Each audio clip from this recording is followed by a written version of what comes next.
And good afternoon, Xbox Nation. Welcome to this week's special edition episode of the Xbox Factor podcast. I am one of your hosts, Mr. Boomstick XL.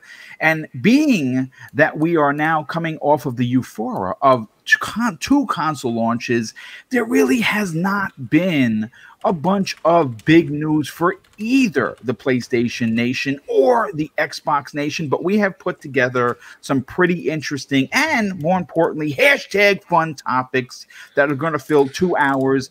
And we have a couple of special guests that will be joining us today. It is almost the crossover that you have been asking for. Green Pass Gaming v.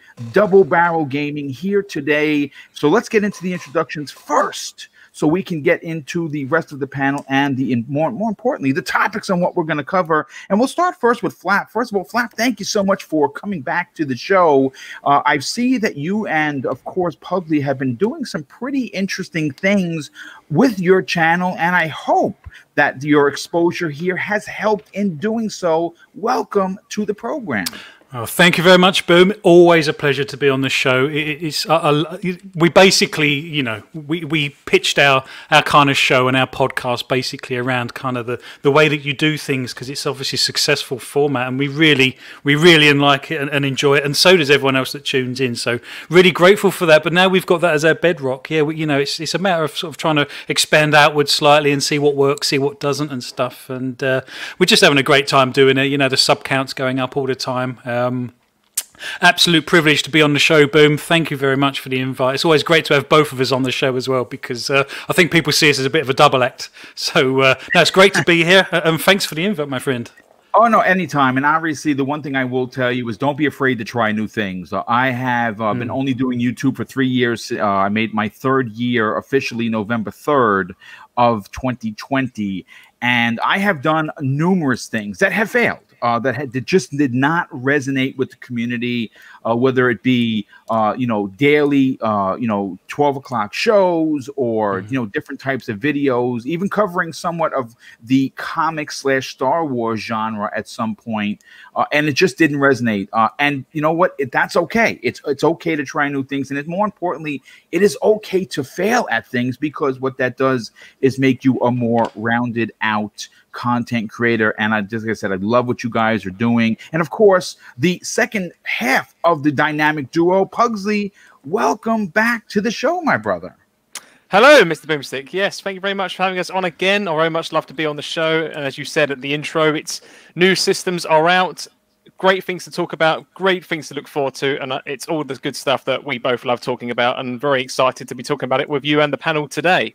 Well, listen, we got good news from your partner. Obviously, you got your hands on a Series X today, and it's coming on Christmas Eve, so the magic continues. Congratulations on that, dude. It's going to be a fantastic Christmas. I really can't wait. And it was weird, because it was kind of news that dropped out of nowhere, because we had one retailer on the news yesterday that was saying that it was going to be 1 p.m. UK time that this was going to drop at one retailer, and then another retailer out of nowhere on Twitter said, "Oh, by the way, we've got stock now." So quick! I've got people in our Green Pass community messaging me saying, "You got to get on this! Quick, get on this!" And then I spoke to Flap and I said, "Look, you've got to get in the queue for me as well."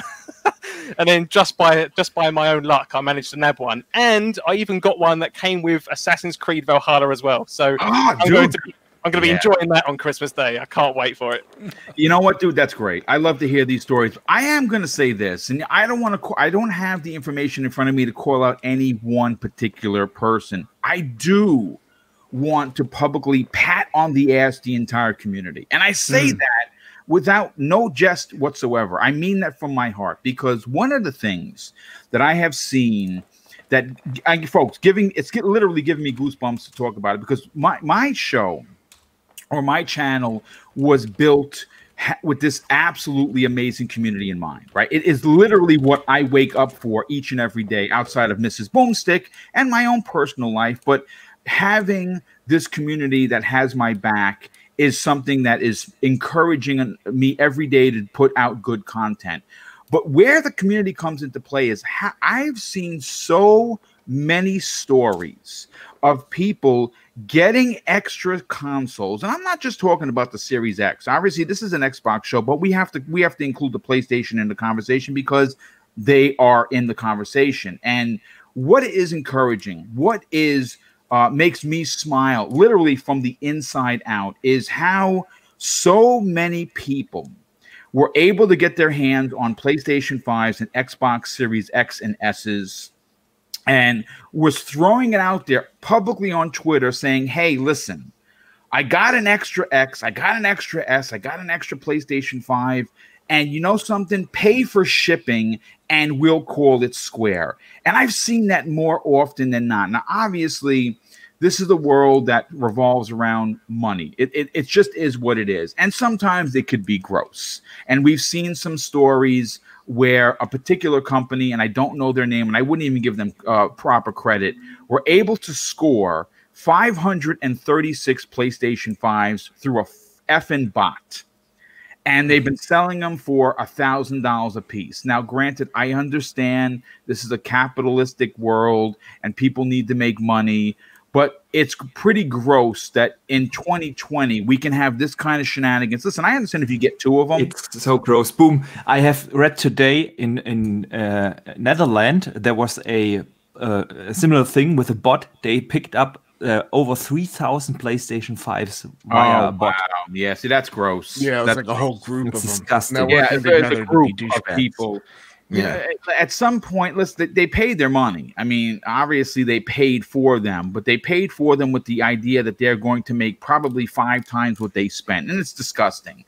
So again, big congratulations to anyone and everyone that went out there, got an extra console, and was able to potentially help a fellow gamer, and even so, someone that they didn't even know. Which again, that's the magic of community. That is why I love being a part of it, and that's why I'm so transparent. That's why I literally wake up every day excited to put these shows out there, because I get a chance to hang out with not only the panel members that I'm blessed to have on every show, but I'm blessed to have a community that supports a dream of an old man that came into YouTube kind of late in the life. So again, big shout out to everyone. But let's continue with, of course, the intro so we can get to the stories. And first up is going to be the cog that keeps this show running each and every week. He is no longer the master chef. He has given up on my dream of eating pizza with him because he doesn't cook anymore, because, you know, it's a little hard to do 2 channels. Welcome to the show, Zemi Games. Boom. Don't give up on your dream of eating pizza with me, man. Next year, if everything's good, we will hopefully both be at E3, or maybe the year after that. There will be one point when we will both be at the same convention and we will eat pizza together. Don't you worry, okay? Don't worry about that dream. That dream is still alive. I like it. I like the way you think. Yeah, but man, I'm loving my Xbox still. I'm still tearing up Valhalla, and 30 hours in. What's that? 30 hours in. I'm so far. Are you 30? Yeah, I'm like 40. I've been doing a lot of work in the background. But I'm 40. I'm 40 in there. Man, this game is really, really long. Like, it is really long. You know what my problem is? I can't stop looking for gold and treasure parts and same. Like, Me too. I keep going around to all the blue dots to do those mysteries because they are so good. Like, they're so good. Like, they're so funny. I mean, they're just great missions, like little side quests. I really enjoy the game. What I really love is that you do not just go there and find the gold. You always have to solve some sort of riddle or something. You shoot an arrow through that window to unlock the door or something like that. Yeah, it's just awesome.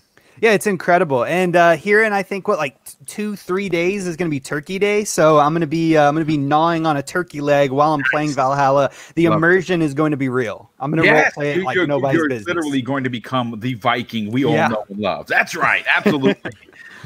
Thanks for being here, brother. Super appreciate that.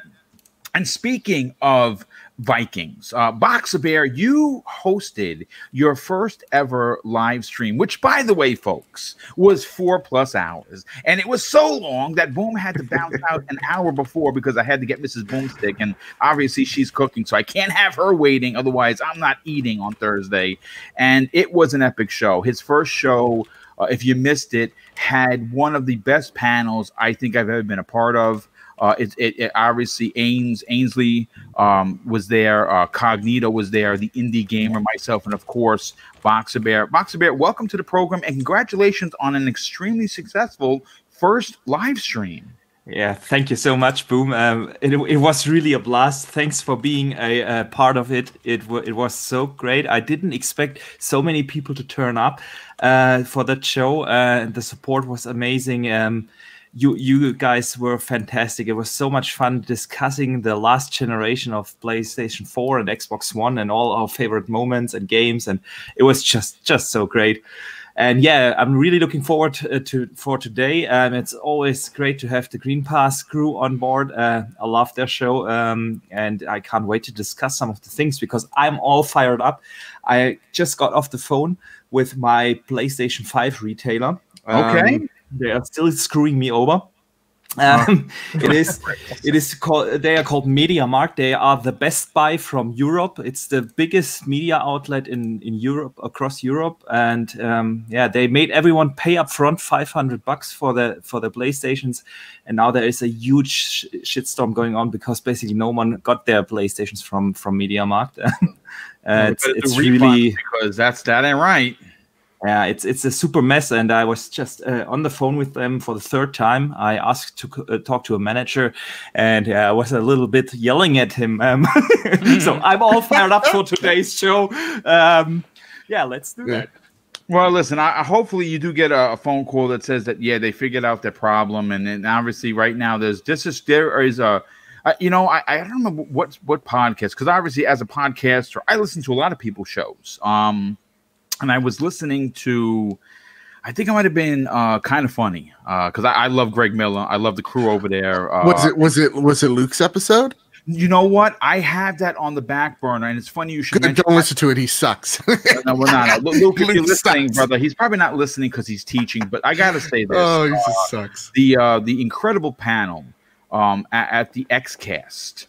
Had Luke Lore, and if you know who Luke Lore is, he has made his debut on this channel, and he was invited onto that. I don't know how that happened, but Luke, my God, dude, congratulations, because they just lost Alana Pierce, who is now working for Sony Santa Monica, which is pretty dope for her. They invited. I'm kind of hoping that maybe Boomstick might get an invite to the XCast. I don't know. So maybe just maybe would be kind of nice. But yeah, that's a great show. It was supposed to end, and I think due to popular demand, it continues. Like what they do, Kind of Funny. I like it because it's very family-esque, which is kind of the vibe I like to believe that we have here. But you know what? Speaking of Bad Bit, Mr. Bad Bit, welcome to the program. I know that you have just beaten Demons. Technically. And you are going for the platinum if you haven't had it already. But getting back to your Xbox, how have you been enjoying it? And welcome to the program. Hey, thank you for having me. First and foremost, I got a problem with Demon Souls. Give me the end credits. You give me the end credits. I'm like, oh, game's over. I didn't get a trophy for that. That's weird. Whatever. I'll start my other character, right? I'll start a mage, and that's what I did. He's a wizard, and honestly, that is the easy mode for this game. It is actually a joke. But I'm going to play that, by the way, now because I suck at Demon Souls. Okay, keep going. Yeah. Keep going. That said, Sin Vendetta is like, there's like a secret boss you missed. I tried to get back to it, but I didn't have a save to my prior guy, so I lost everything. I went into New Game Plus. I should have duplicated that file. So kind of on me, but kind of on them. That's a shitty move. Other than that, though, that's what I've kind of been addicted to. I have my Xbox Series X. I was playing Gears. Surprisingly, I still got the magic in me, man. Like I made some plays on there, and yeah, I like it. I finally got to experience was it not Smart Delivery, Quick Resume. Oh, Quick Resume is the real. That's the real deal. Yeah. I was like, oh, I'll start up Gears while I plug my headset in. And literally, like, I looked down at my controller and it was literally already on. I was like, what the? Whoa. All right, this is cool. I get the appeal of this. But right now, and if y'all don't know, Game Pass, 3 months, $22. So that's what I'm doing right now. I am, while we're talking, I am, you have to have like different emails.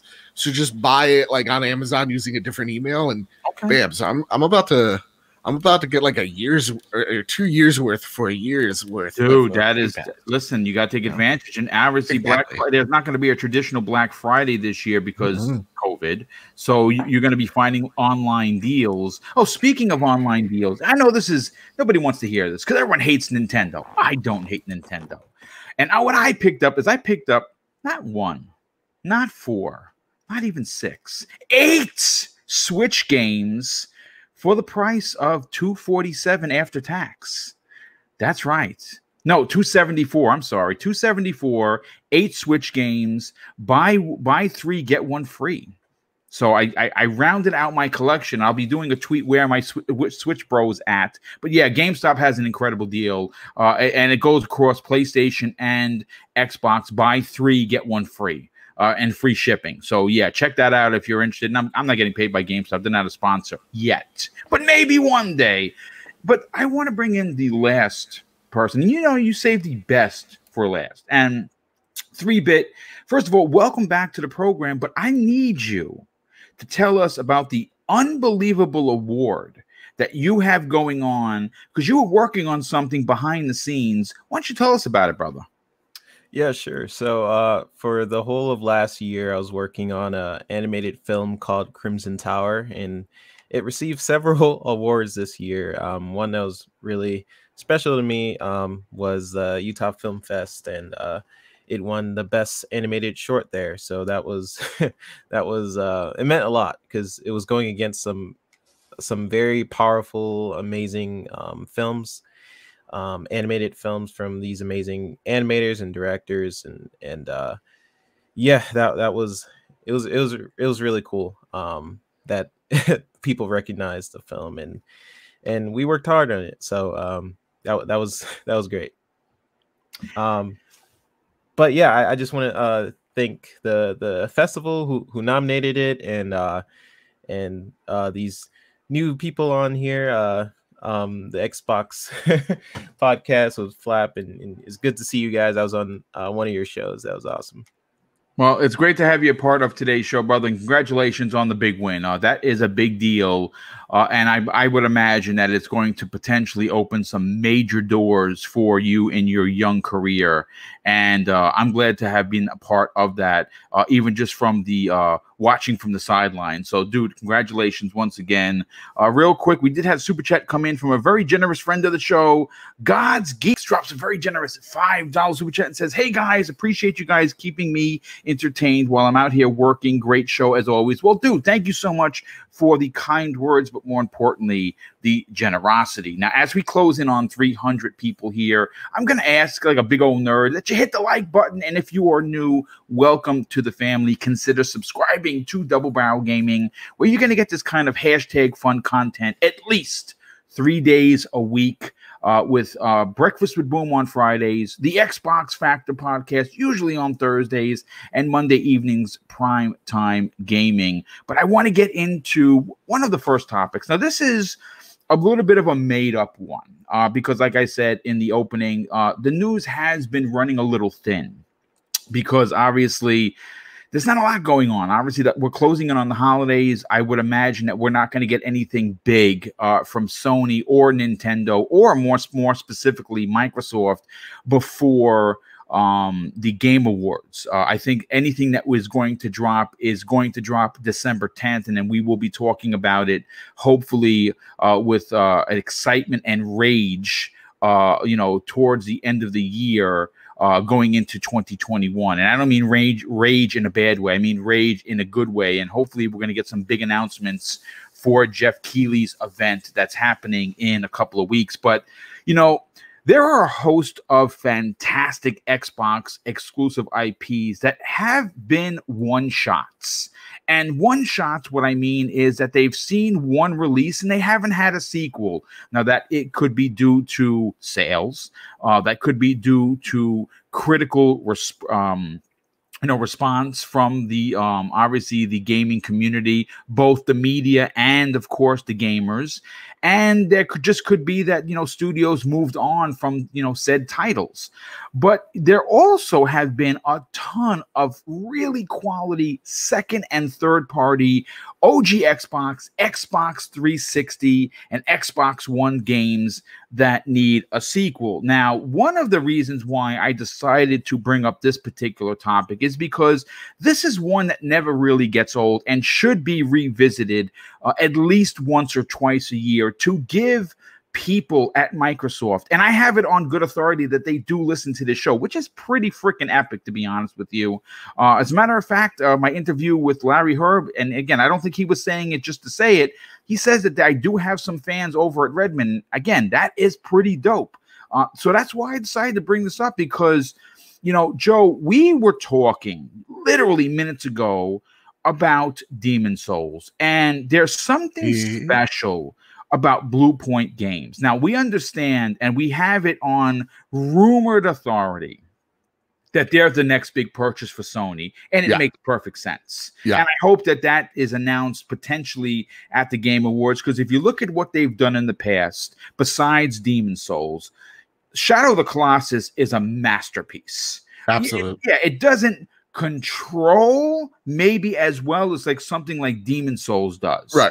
But that game, if you compare apples to oranges, it is you're playing a movie basically, and it is a perfect example of why they should be a part of Sony and be one of their first party studios. But with that said, Joe, the game that I want to go to, and again, I want you to pick your own game. This is just my personal opinion. I just wanted to bring you the conversation because of Blue Point.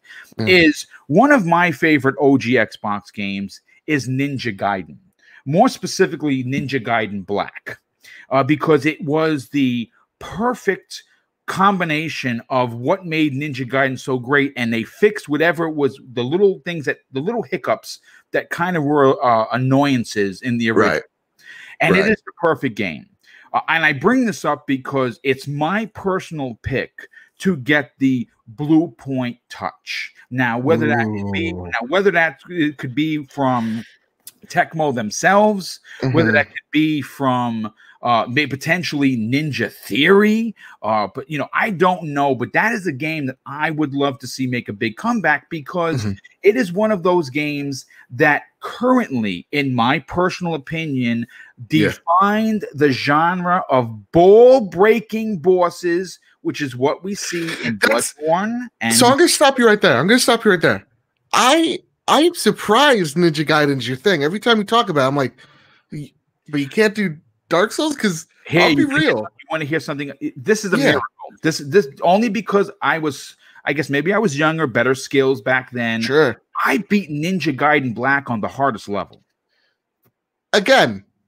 Shocking that I don't can't beat that game on easy. You give me that, like, no way I could even imagine that. That's crazy.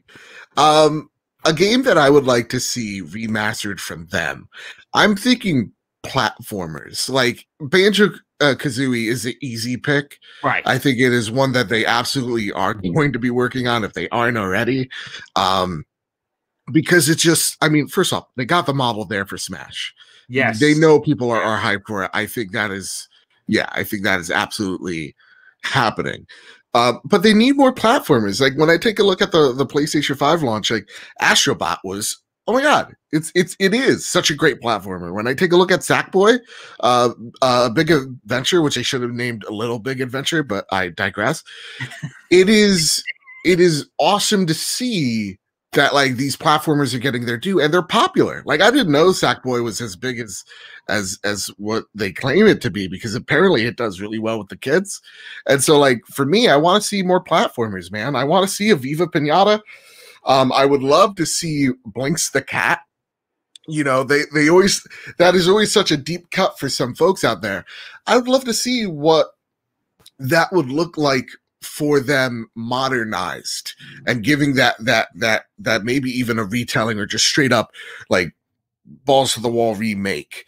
But like That's what I'm kind of leaning on, because like the easy answer is like redo Fable, where they are, or like remake Brute Force, because you know what, that game was Brute good. Force was kind of dope. I don't care what anyone says. I really enjoyed that game. Now, granted, is it one of the games that you might consider, revamping? No, there are two particular older games, and I don't want to steal anyone's picks, and I don't know if these are deep cuts, but Crimson Skies is one that deserves a sequel, as well as Mech Assault.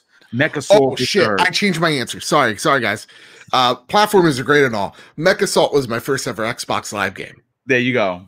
That was my pick. I'm sorry, guys. Let's bring Zemi into the conversation. Zemi, look, we've covered this topic. I don't want to say half a dozen times, because it's not something that we return to often, but we do at least bring it up once a year, because obviously, sometimes you kind of got to make things up to, you can't not have a show, right? So this is something that, and I bring it up because of the success we've seen with Sony. Like, and again, I know people are like, oh my God, Boom, stop giving Sony so much credit. But you got to tip your hat to the way Sony is not afraid to take a chance on an old IP that was great when it was out, but potentially just got old. And they're not afraid to take a chance. For you, what is an OG Xbox game? Now, whether that be from the 360 era, whether that be from the Xbox One era, or even the OG Xbox, that you personally want to see make a return in a big way for these next-gen consoles? Well, I have two of them, and both of them are kind of cheats. The first one is Alpha Protocol, and I consider that an Xbox game because who owns Obsidian now, right? I absolutely love Alpha Protocol. It was an amazing take on what an RPG can be with it, entering into the spy genre. I really, really love that game. Looking back at review scores, it was not reviewed that highly, but I still really, really love that game. And every single opportunity I have to mention Alpha Protocol on this podcast, I'm going to go out of my way to do that, because I really enjoyed bought that game for my brother as a birthday present. Yeah. Because he really wanted it, and he played like the first 40 minutes. He's like, I appreciate this game. No, he didn't like it. But see, I loved it, man. I loved it.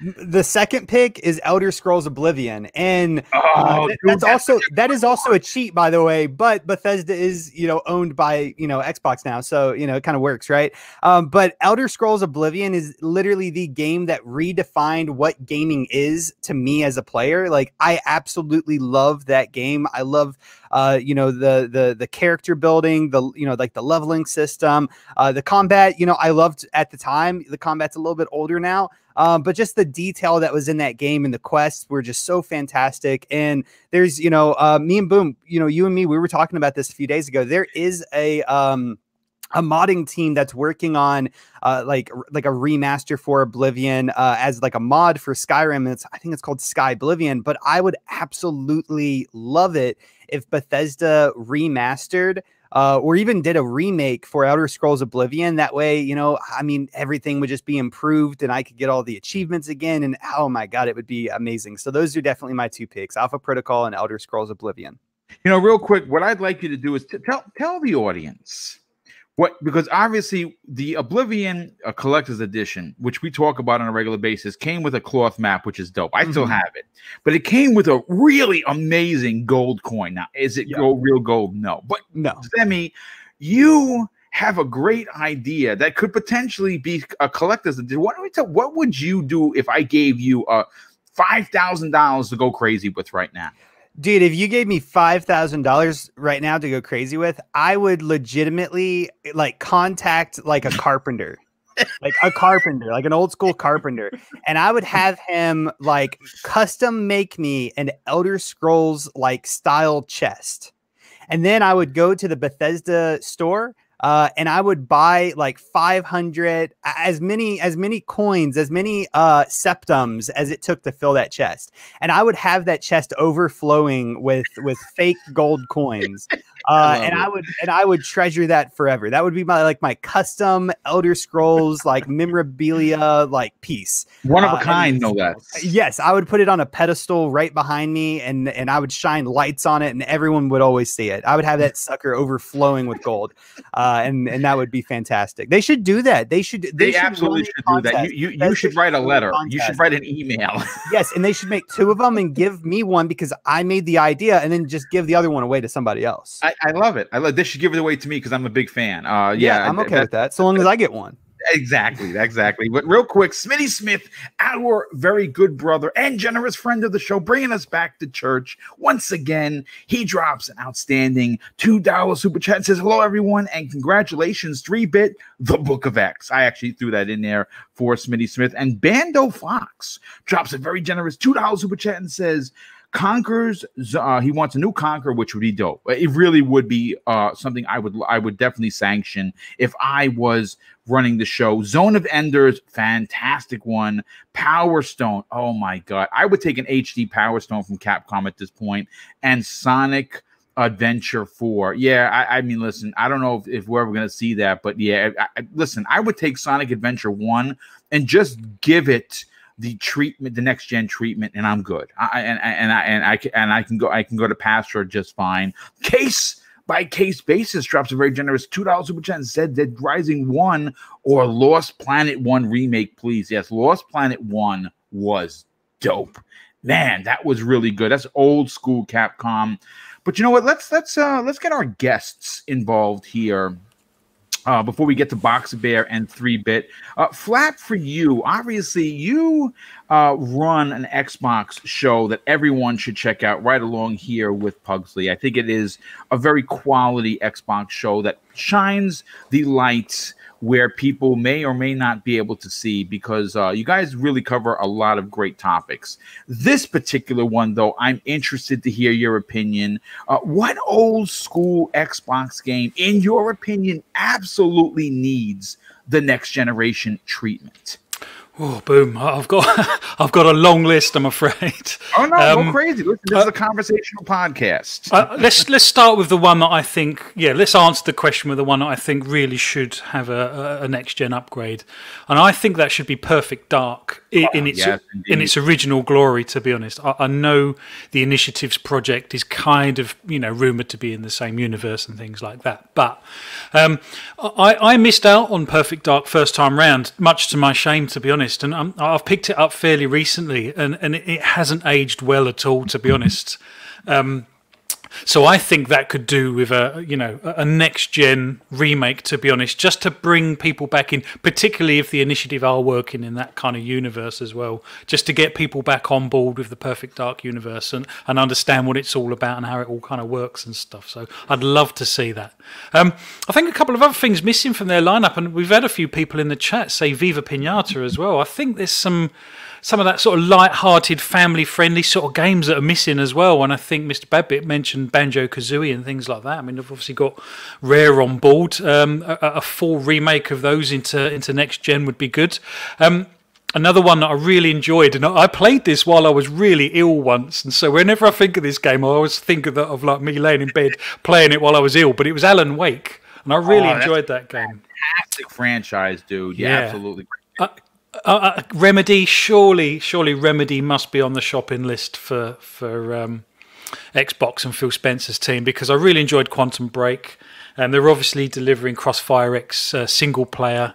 That would be a steal in my eyes, to be honest, and to see an Alan Wake remake, that would be pretty cool, I think.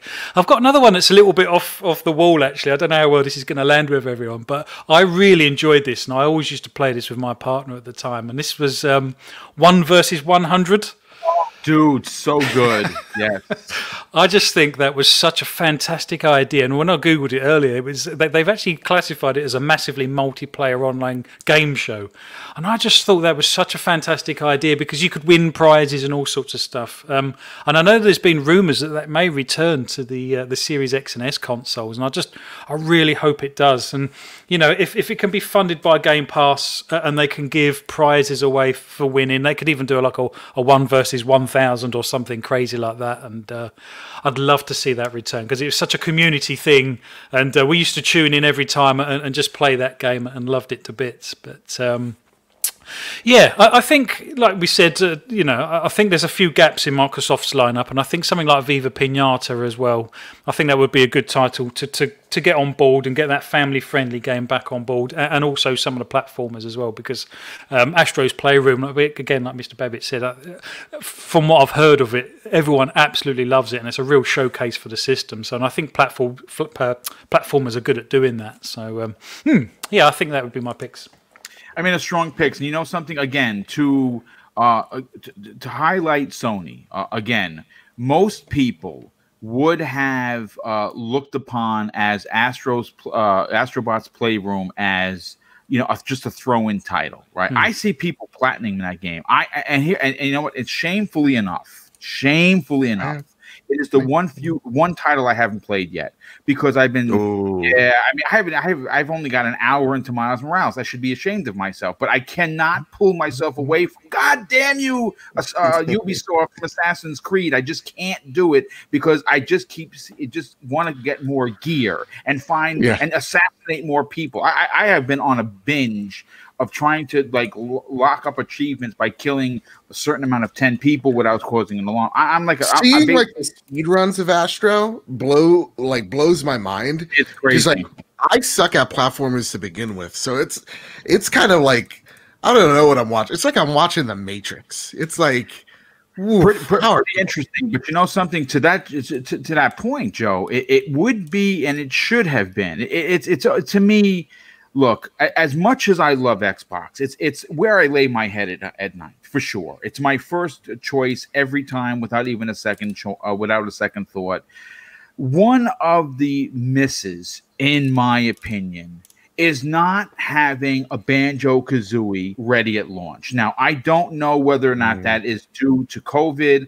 I don't know whether that is due to the relevance of the Bird and Bear. I thought for sure with him showing up, them showing up in Smash, it was almost a lock.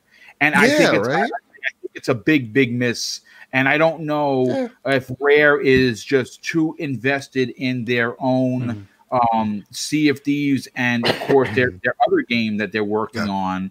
But, you know, at this point, if they don't want to do it, there is Playful that can do it. There's also the team that made the spiritual successor with the lizard and the bat that you can bring into the Platonic. fold. Yeah, Platonic. Thank you. And Platonic is all ex-Rare people. So, you know, you don't have to buy them, but you can contract them to, you know, put their love into a Banjo-Kazooie. And well, it's also weird, because the creative director of Sea of Thieves is the creative director of the original Banjo-Kazooie on Xbox, Nintendo 64, if I'm not mistaken. So they could do it with the original vision. Yeah, it's I don't know. I mean, listen, if you don't want to create a new one, then do a remake. You know, again, it's one of those situations where Sony is not afraid to do a remake of an old game. Microsoft should do something like that for the fan base. I know that people like Colt Eastwood, he looks down on it because that's not what he wants. He wants like the adult theme games, and I totally get that. I get exactly where Colt's coming from. But I'm an old school cat, and I like platformers, which is why I'm playing Sackboy. I'm actually quite enjoying it. So yeah, and that's one of the ones that I'd like to see. But Pugsley, let's get your opinion on this. Again, there are a lot of classic Xbox IPs, and people seem to forget some of the ones that came out in the OG Xbox and 360 era. For you, what do you want to see come back in a big way? This is something I actually really struggle with, because I'm actually really happy that that the genre of platformers has come up, because platformers have been my favorite genre since I was a kid, and like you, I am very much a Nintendo Switch advocate and a big Nintendo fan overall. And I've got my short list here, and only one of them was an old Xbox exclusives, and the others are either multi-plat or for other platforms, annoyingly. And two of these have actually been read out by the chat already. So for me, one thing I'd like to see remade is definitely a new Conker's Bad Fur Day, or an equivalent.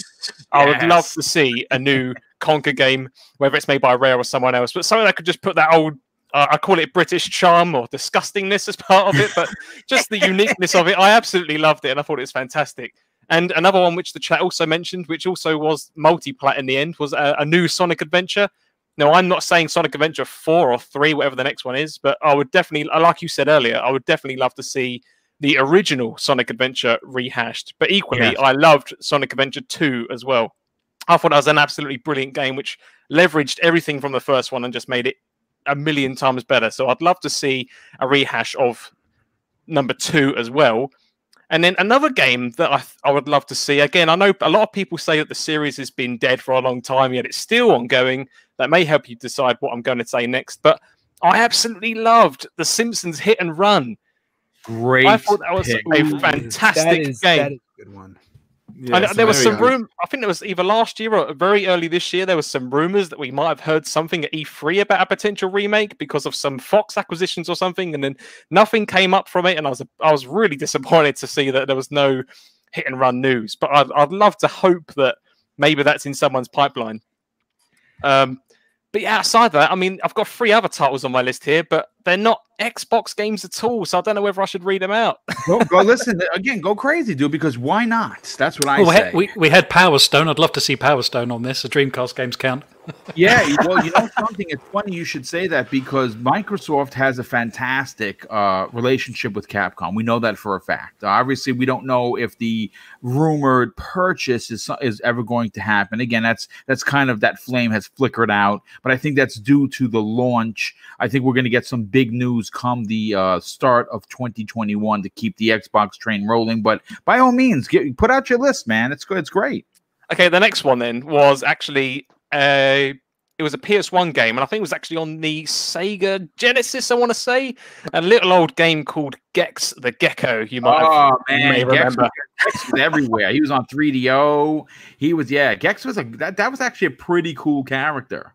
I joined it from the second game when it was on the PlayStation. So I played 2 and 3, and I thought they were fantastic games. I mean, yes, they were buggy because they weren't obviously big budget titles, but again, I love platformers. I love them to this day, and I'm actually quite sad that there's not many platformers about, which is why I'm actually really stoked to play Sackboy for PlayStation 4. Actually, it's on my Christmas list of things to play this Christmas alongside the new Series X. Nice. But then Ratchet and Clank obviously is coming, so that's not on my list. And then that obviously got a reboot in the PS4. But its rival, Jak and Daxter, hasn't really seen much love since I think a PS2/PSP game. And I loved the Jak and Daxter franchise. And I would love to see that rehashed or rebooted in some way, because I think they did get a bit stale and the story was going a bit weird in the later titles. But I would love to see that rehashed. Yeah, no, absolutely. I mean, I all great picks, and obviously you're a platformer. One of the things that we do know and love about Microsoft is they're kind of sitting on quite a few platformers, and they obviously could, if they're not already working on something secretive with Sega, could see the return of a Sonic exclusive. We could see again. I don't see an issue with a remake. And again, I hate to keep bringing it up, but if you look at what Demon's Souls did for the PlayStation 5, it's a big deal. It's a big deal because it was done with care and love. And I think that there is plenty of opportunity for Microsoft if they don't have some of these really, really big budgeted games ready for the next couple of years. And I think we're going to start seeing a lot of these games next year. And I think 2022 for both consoles is going to be an explosion, unlike anything we've ever witnessed. I think that's when we're going to see potentially 6 to 8 AAA games per PlayStation and Xbox, because everything is going to lead up to the delay of many of these games due to COVID. But hopefully by then we'll have the world somewhat get back to normal, and I think that's going to be a big deal. But 3-Bit, let's get your opinion on this, because you're a little bit younger than some of us, and I don't know if you remember some of the OG Xbox games, but you certainly remember the Xbox 360 games. For you, what rings your bell, and what would you like to see make a return in a remake of sorts? Oh man, you guys, you guys are taking me back. I did start off. My first system was the Sega Genesis, and Nice. and I would always play Streets of Rage all the time. I'm glad we did see a reboot of that. And Xbox has a ton of IP I would love to see them bring back up. Jade Empire comes to my mind. Oh man, someone said I got to read the super chat, but someone mentioned that. Yeah, that's a big one, dude. Yeah, I would love to see a remake of that. And continuing Killer Instinct for sure. There was a couple. I'm just gonna list some because I'm just off the top of my head. You know, Conquer. I want to see 99 Nights. Oh my god, dude, that was fantastic. Yeah, like let's bring that back. And I know this is like Ubisoft is more of a it's multi-platform, right? But I always considered them with Xbox. I don't know if it's just the green goggles or what, but the older Splinter Cell games was actually multiplayer, and I remember playing that. You get to play as the spies and mercs. Dude, that was at the height of online play. Yes. Yeah, and I would love to see that return. Quantum Break, or Lost Planet. There's just so much. There's just so much IP that Xbox has, and I really want. And with that being said, I really want Microsoft to create their own equivalent to Smash Bros. Like, I think who mentioned that? Was that Bad Bit? Because you have Master Chief, Doom Guy, Killer Instinct characters, Sea of Thieves, Joanna Dark, who else? Conquer, Banjo, Battletoads, Fable, Kid, Marcus Phoenix, Dragonborn. It just goes on. And I think they have the IP now to do their own Smash Bros. If they wanted. So I think that's a great point. Yeah. And I know people tend to focus on the 23 studios that they have. But there's also the Xbox Game Studio Publishing, so where they partner with other studios, so they could make some awesome stuff and reboot the games as well. So yeah, there's you guys have brought up a really good list. Even the chat has been naming some games like, wow, I forgot about that. But 99 Nights for sure. And Jade Empire. Let's see those return. Yeah, no, absolutely. And then those are real solid picks. Boxer Bear, before I get to you, because I know you're gonna have some interesting picks, let me just catch up on some of these outstanding super chats. First of all, we have let's see, what's the last one that came in?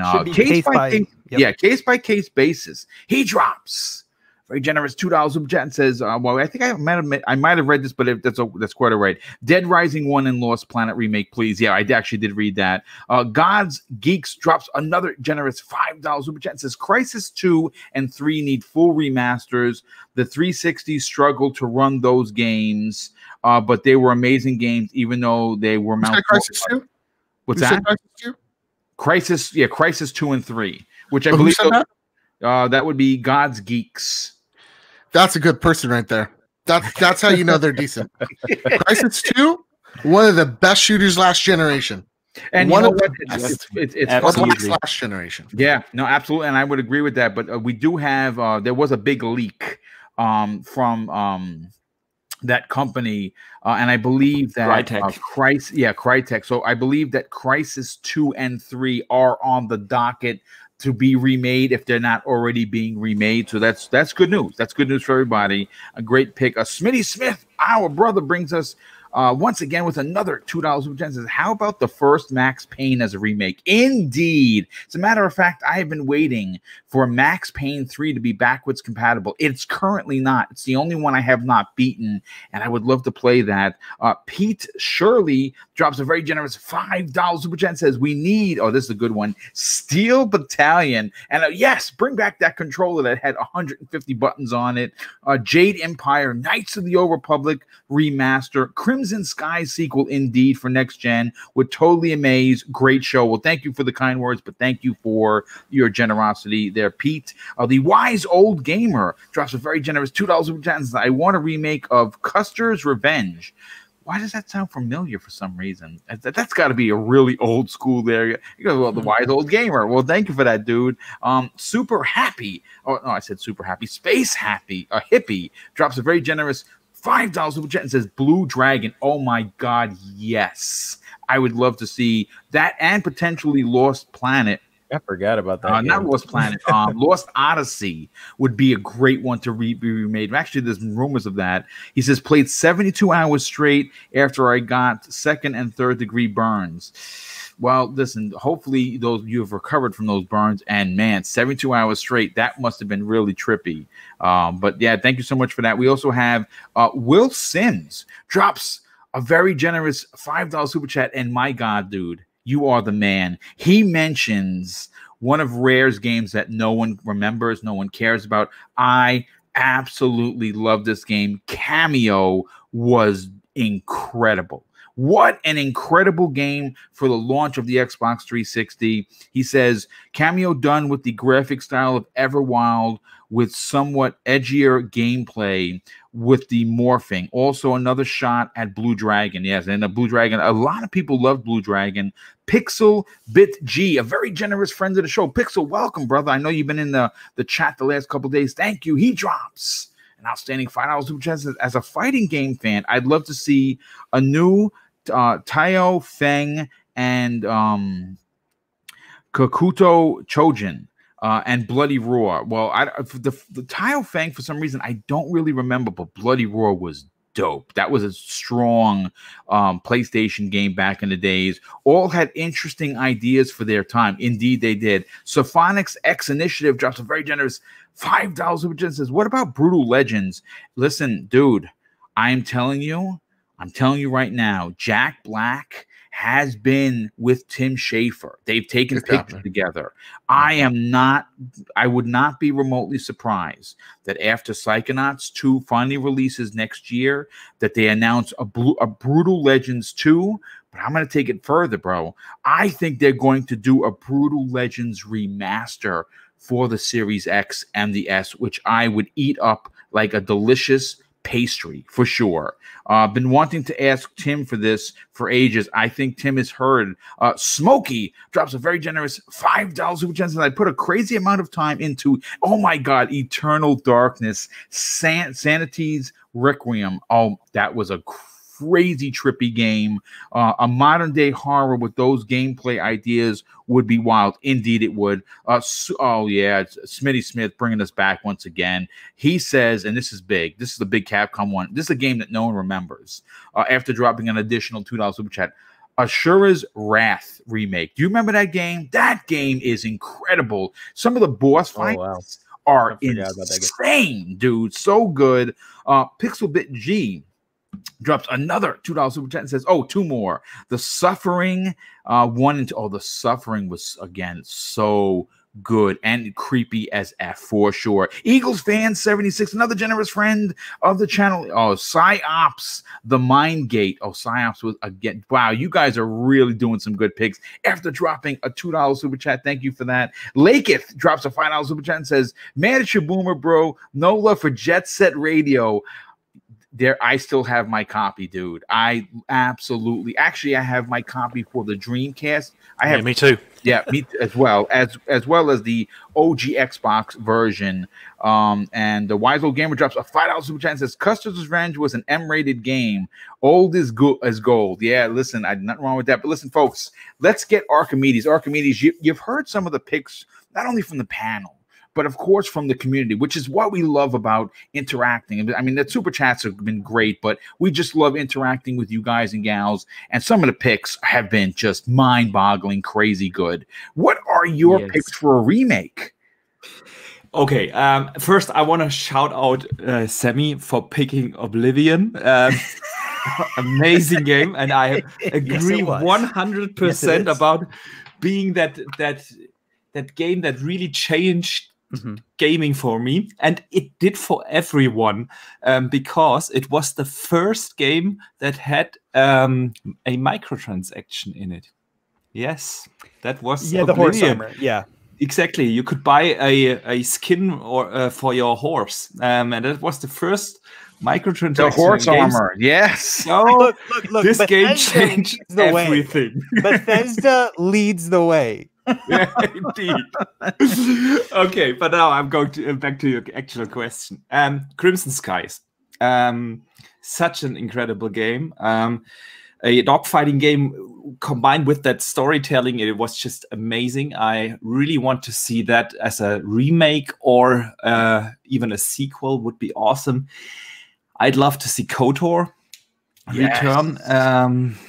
Come on, that game is still so good. I played about once a year. The best Star Wars character in the world. I'm telling you, it's coming back, but not in the way you think. Yeah, that's what I'm feeling.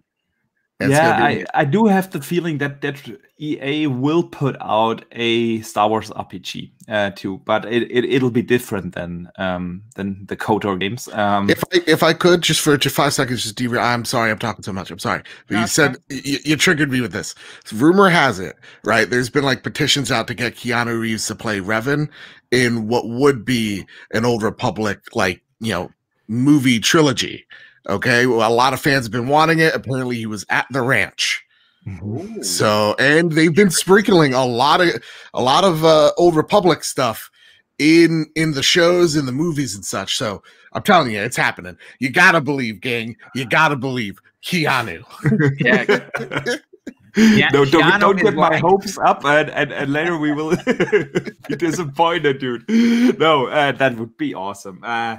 Then we have heard a couple of already great picks. I really loved the idea of a Max Payne remake. The Max Payne 1 and 2 are so incredible games. Not that 3 was bad by any means, but it wasn't a Max Payne game anymore.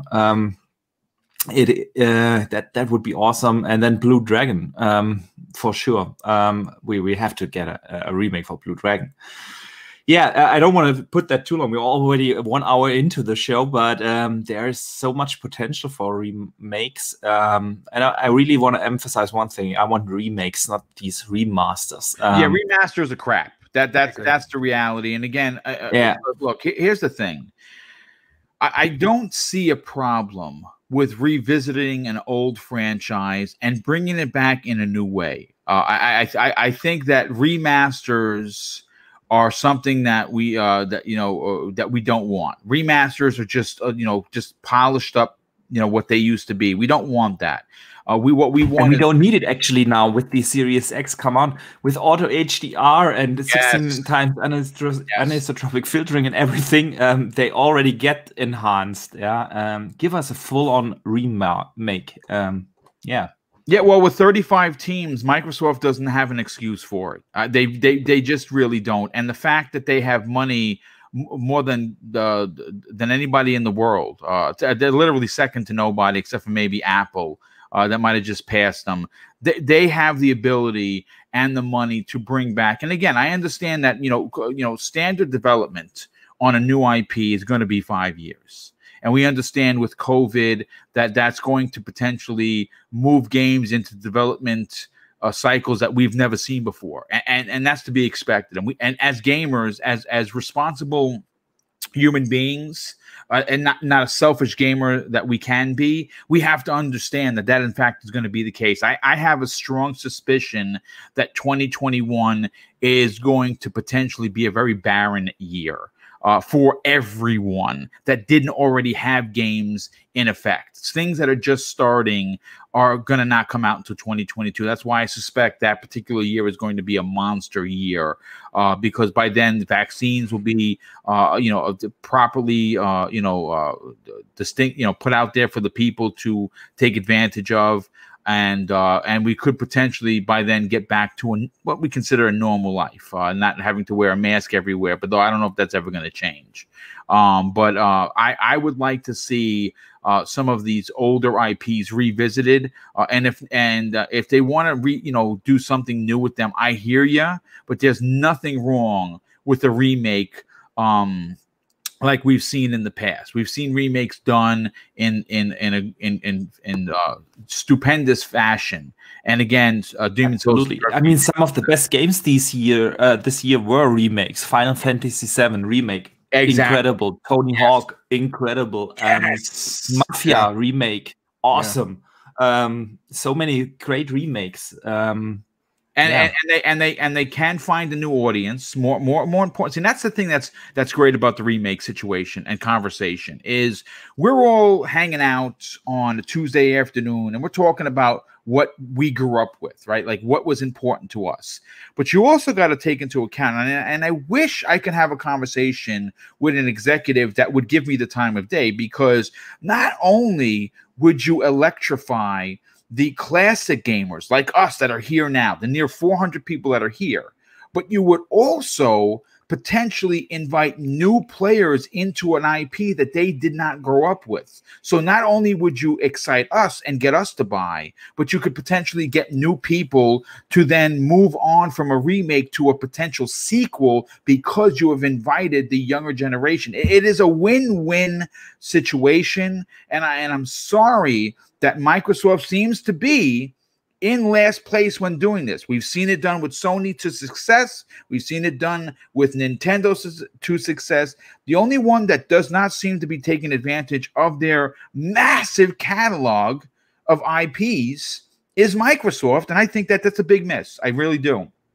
So listen, folks, this has been a great. How dare you, Boom? I want you to only say positive things about Xbox. Only. Well, I mean, listen. Sometimes listen. If you love, if you love something, sometimes you got to let it go, right? That's what they say. And sometimes you got to kind of let Microsoft slip a little bit, and you got to call them out. And that's what I think I did, politely and professionally. But I do want to bring up a little bit of a downer. I hope this doesn't ruin the episode. It's a small topic, but it's one that's important to talk about. Now, in a story that I pulled from Windows Central, one of my favorite places to get information from, we have had an update to what's going on in regards to the Series X and S production. And in the article, they are reporting that Microsoft expects the Xbox Series X and S to have a very limited availability, I should say, until April of 2021. And this will undoubtedly raise the prices with the scumbag community known as scalpers for places like eBay, which I say, please don't support them. Don't do it. Reach out to this amazing community, which I talked about in the opening. Someone might be able to help you. Someone might be sitting on one and just want to help out a fellow community member. I would say reach out first before you pay $500 and $600 more for a console. And I understand it's easy for me to say it. I was able to get an X and an S. I was actually able to get an X thanks to my brother that we gave away. And I was actually able to get a PlayStation 5 digital thanks to Mrs. Boom, that we were able to get to the winners. And I'm so happy about that. But I know there are a lot of people like, well, Boom, you have one, so it's easy for you to say. And I get it. I get it. It's not really easy for me to say, but I would say just hold caution about paying $500 and $600 more. But according to the article, Tim Stuart, the CFO of Xbox, was interviewed at the Jefferies Interactive Entertainment Conference. And he had some pretty interesting things to say, one of which was what I just talked about, that we could see tremendous shortages for these consoles as late as April 2021. And obviously with the new console hype and increased video game interest, because we're all stuck at home, it's going to make finding one of these consoles even harder. I don't necessarily know if it is... it's hardest to find a PlayStation 5 because I have heard great stories. Perfect example, our very good friend Pugsley was able to get one today before the show, which is amazing. But this is what Tim Stewart had to say and confirms this. He goes, I think we'll continue to see supply shortages as we head into the post-holiday quarter. Microsoft's third quarter calendar and running into quarter one. And this when he continues with, and then we will get to the fourth quarter. Our supply chain will continue to go full speed heading into the kind of pre-summer months. He also continues with, we'll have a supply cranking over the next 4 to 5 to 6 months, and that's when I expect to see the demand profile start to be met, which is, in his opinion, really, really great. And now, in my opinion, that's, again, we understand it's COVID, and to be fair, I'm actually surprised that we actually saw the release of these consoles, both of them, for that matter, because of the production woes that both companies, more specifically Microsoft, because they have two different consoles being produced in other countries. And again, not the biggest topic of the day. One of the interesting ones I want to talk about is the medium. We got some more information. We're going to cover that next. But Boxer Bear, are you surprised by Tim Stewart's opinion on or confirmation on the production woes of these consoles? And should people hold steady to potentially not getting one this holiday? Yeah, first, I want to emphasize what you said. Don't buy from scalpers. Otherwise, we will never, ever get rid of them. As long as they make an extra buck, they will. But yeah, I'm not really surprised. I remember all too well how it went down last generation. It was really April, March until you were able to get PlayStations and Xbox as regular in the stores. That's just how it goes. The demand in the beginning is very high. The yield of the lines is still low. And that just goes hand in hand. After a while, the yield of the lines will go up. They will be able to manufacture more consoles. And then this will all settle in. It's not really surprising, but I get the frustration around it. Because like I said in the beginning of the show, I'm also affected. I still don't have my PlayStation 5. I want to have that console, and it is frustrating, but it isn't really surprising. Actually, I'm really surprised that they were able to ship as many units as they did during this pandemic, because this is the next thing you have to consider. In 2013, we didn't have the pandy going on. Mm-hmm. Yeah, at this time, I've heard from multiple sources now that the actual problem is not the manufacturing of the consoles, because the factories in the Asian region, they work again. They have the pandemic under control. The problem is the supply lines and the logistics behind it. You have to ship those consoles across the world. And that is really difficult during these times, with everyone working from home, a lot of restrictions of imports and stuff like that. So yeah, I'm not surprised. I get the frustration. I've heard a very good argument on another podcast, but I can't really remember who it was who said it. But I really liked that argument. Considering that a lot of the games got delayed. Right. Take it like that. Many of the games got delayed. And so it doesn't really affect you as much if you get your console also a little bit later. I know it's not really a comfort, but there's something to it. Yeah. A lot of the games we originally wanted to play during these days are delayed now. We are talking about one of those games in a second, the Medium, for instance. Yeah. Yeah, perfect example. So, but those games not coming out this year, maybe it helps a little bit to shorten the wait until you can buy your console of choice in a regular store. Yeah. Yeah, I mean, listen. Obviously, it's going to be a while, and I'm just glad that this information. It's not surprising, not even in the least, to be honest with you. But it is an interesting piece of conversation, and I thought, it wouldn't slow down the show. I just wanted to get it out there. Joe, let's go to you next, dude. Okay. Are you surprised by Tim Stewart, which by the way has been really making the rounds, much like Jim Ryan, about getting out there, and obviously he's a CFO, so he knows what's going on behind the scenes to some extent. Are you surprised by that it could potentially be upwards of 6 months before people get their hands on these consoles again? Yeah, no, not really. I have a question for the audience though. I bought blue light glasses just for a quick sec, and I just want everybody to look how ridiculous I look. I look like I'm ordering a chai tea latte. I look like an out of shape Clark Kent. Anyway, so you look like a big lovely dork. Yeah, right. Like I look cute. Like I think people will be like, you know what? He's a cute little dork. Look, I've been straining my eyes playing the Demon Souls all the time. So no, it doesn't surprise me. We were talking about it before the show, right? Like Jim Ryan's like, listen, the initial shipments, everyone sold. Every single one of them. They're all gone. You're probably gonna get that second shipment in a week or two, but like, bam, it's finito. You see Microsoft and even Sony being very vague on how many consoles actually shipped. Like, we don't actually have confirmed numbers of them.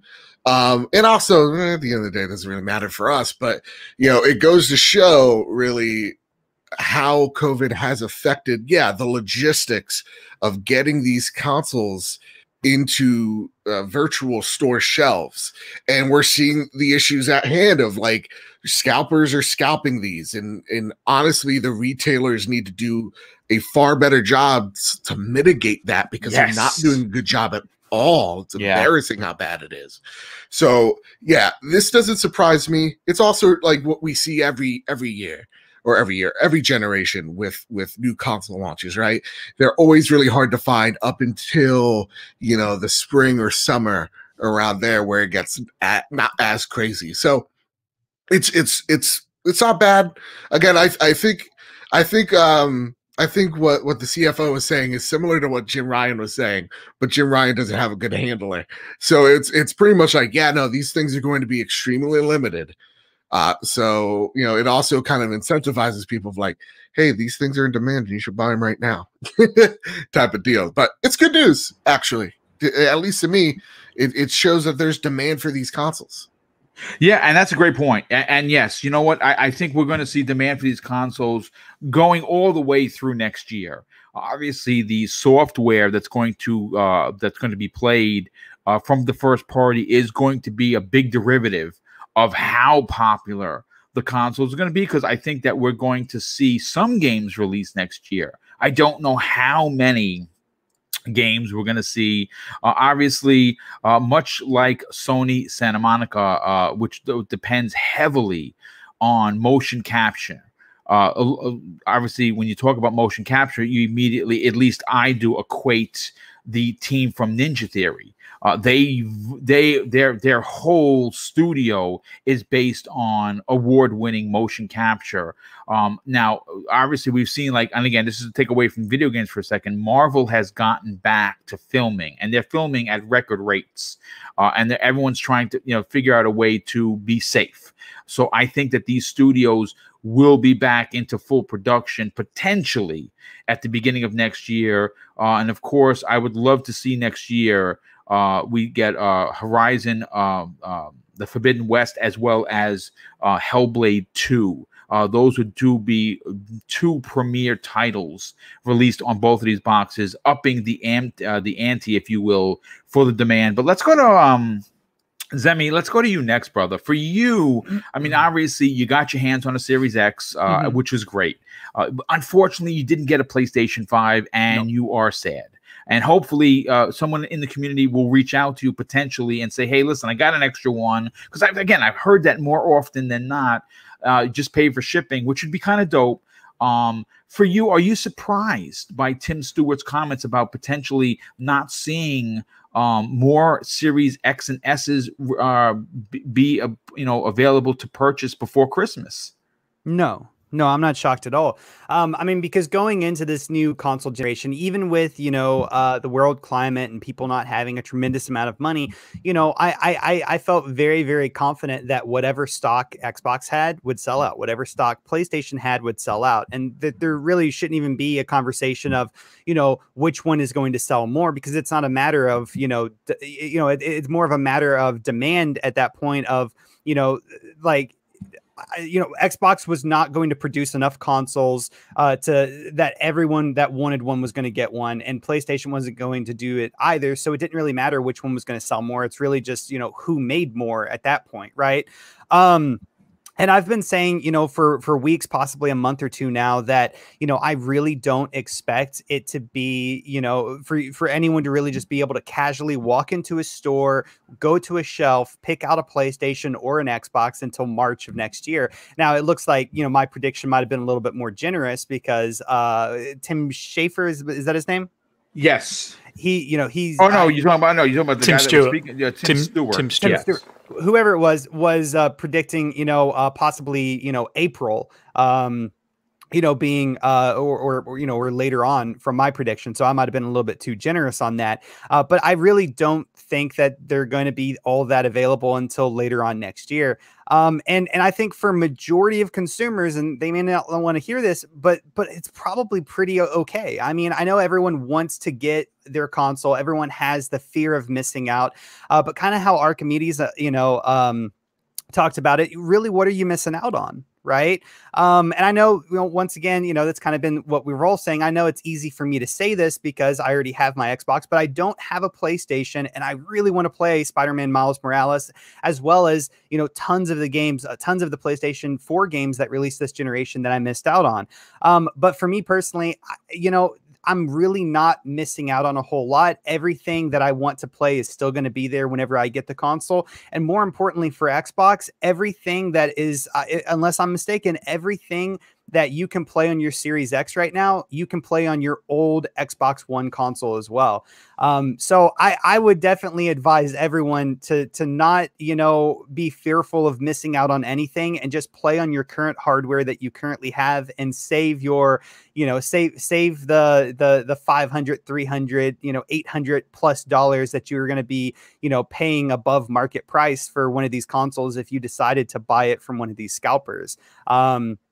Because, I mean, I'm enjoying my Series X. I think everyone is, but it is not worth, paying, a ridiculous amount over, the MSRP for these consoles, right? It is not worth going and paying $1,000 on eBay or wherever to pick up one of these systems, because, there's not one thing that kind of is different about this generation versus previous generations is that, in previous generations, there were games that released, on launch that you could only play on the new hardware, but that's not really what's currently going on nowadays, right?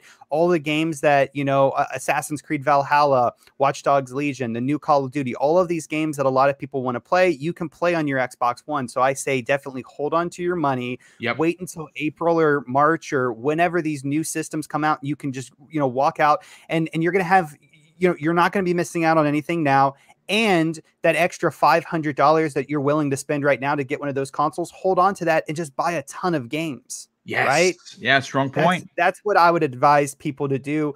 Don't have this fear of missing out. You're not going to miss out on anything. All the games you can play right now on your Xbox One, and all the games that that are only going to be on the Series X or only be on probably the PlayStation 5 aren't even out yet and are being delayed. Yeah, that's a great point. May I add just one thing here? Sure, absolutely. You're absolutely right. We go out and buy the games and save that money, because if they say that the units will be available in March, April, or whenever, it doesn't mean that you won't be able to buy consoles before that.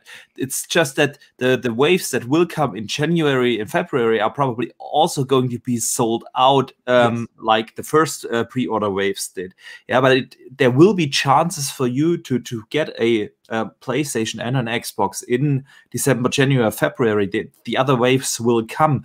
April is when you can just walk into the store and do not have to worry about pre-ordering or being fast or anything. Yeah. So you really save that money and don't support the scalpers. Absolutely. Real quick, before we get to 3-bit on this, and then we're going to bring our guests in on the back end of the conversation, I want to catch up on some of the super chats. Smitty Smith, once again, my goodness, your generosity is unbelievable. He drops an outstanding $2 super chat and says, maybe a Dead to Rights remake. Yo, dude, that's a great one, because Shadow, that dog, your partner, was dope in that game.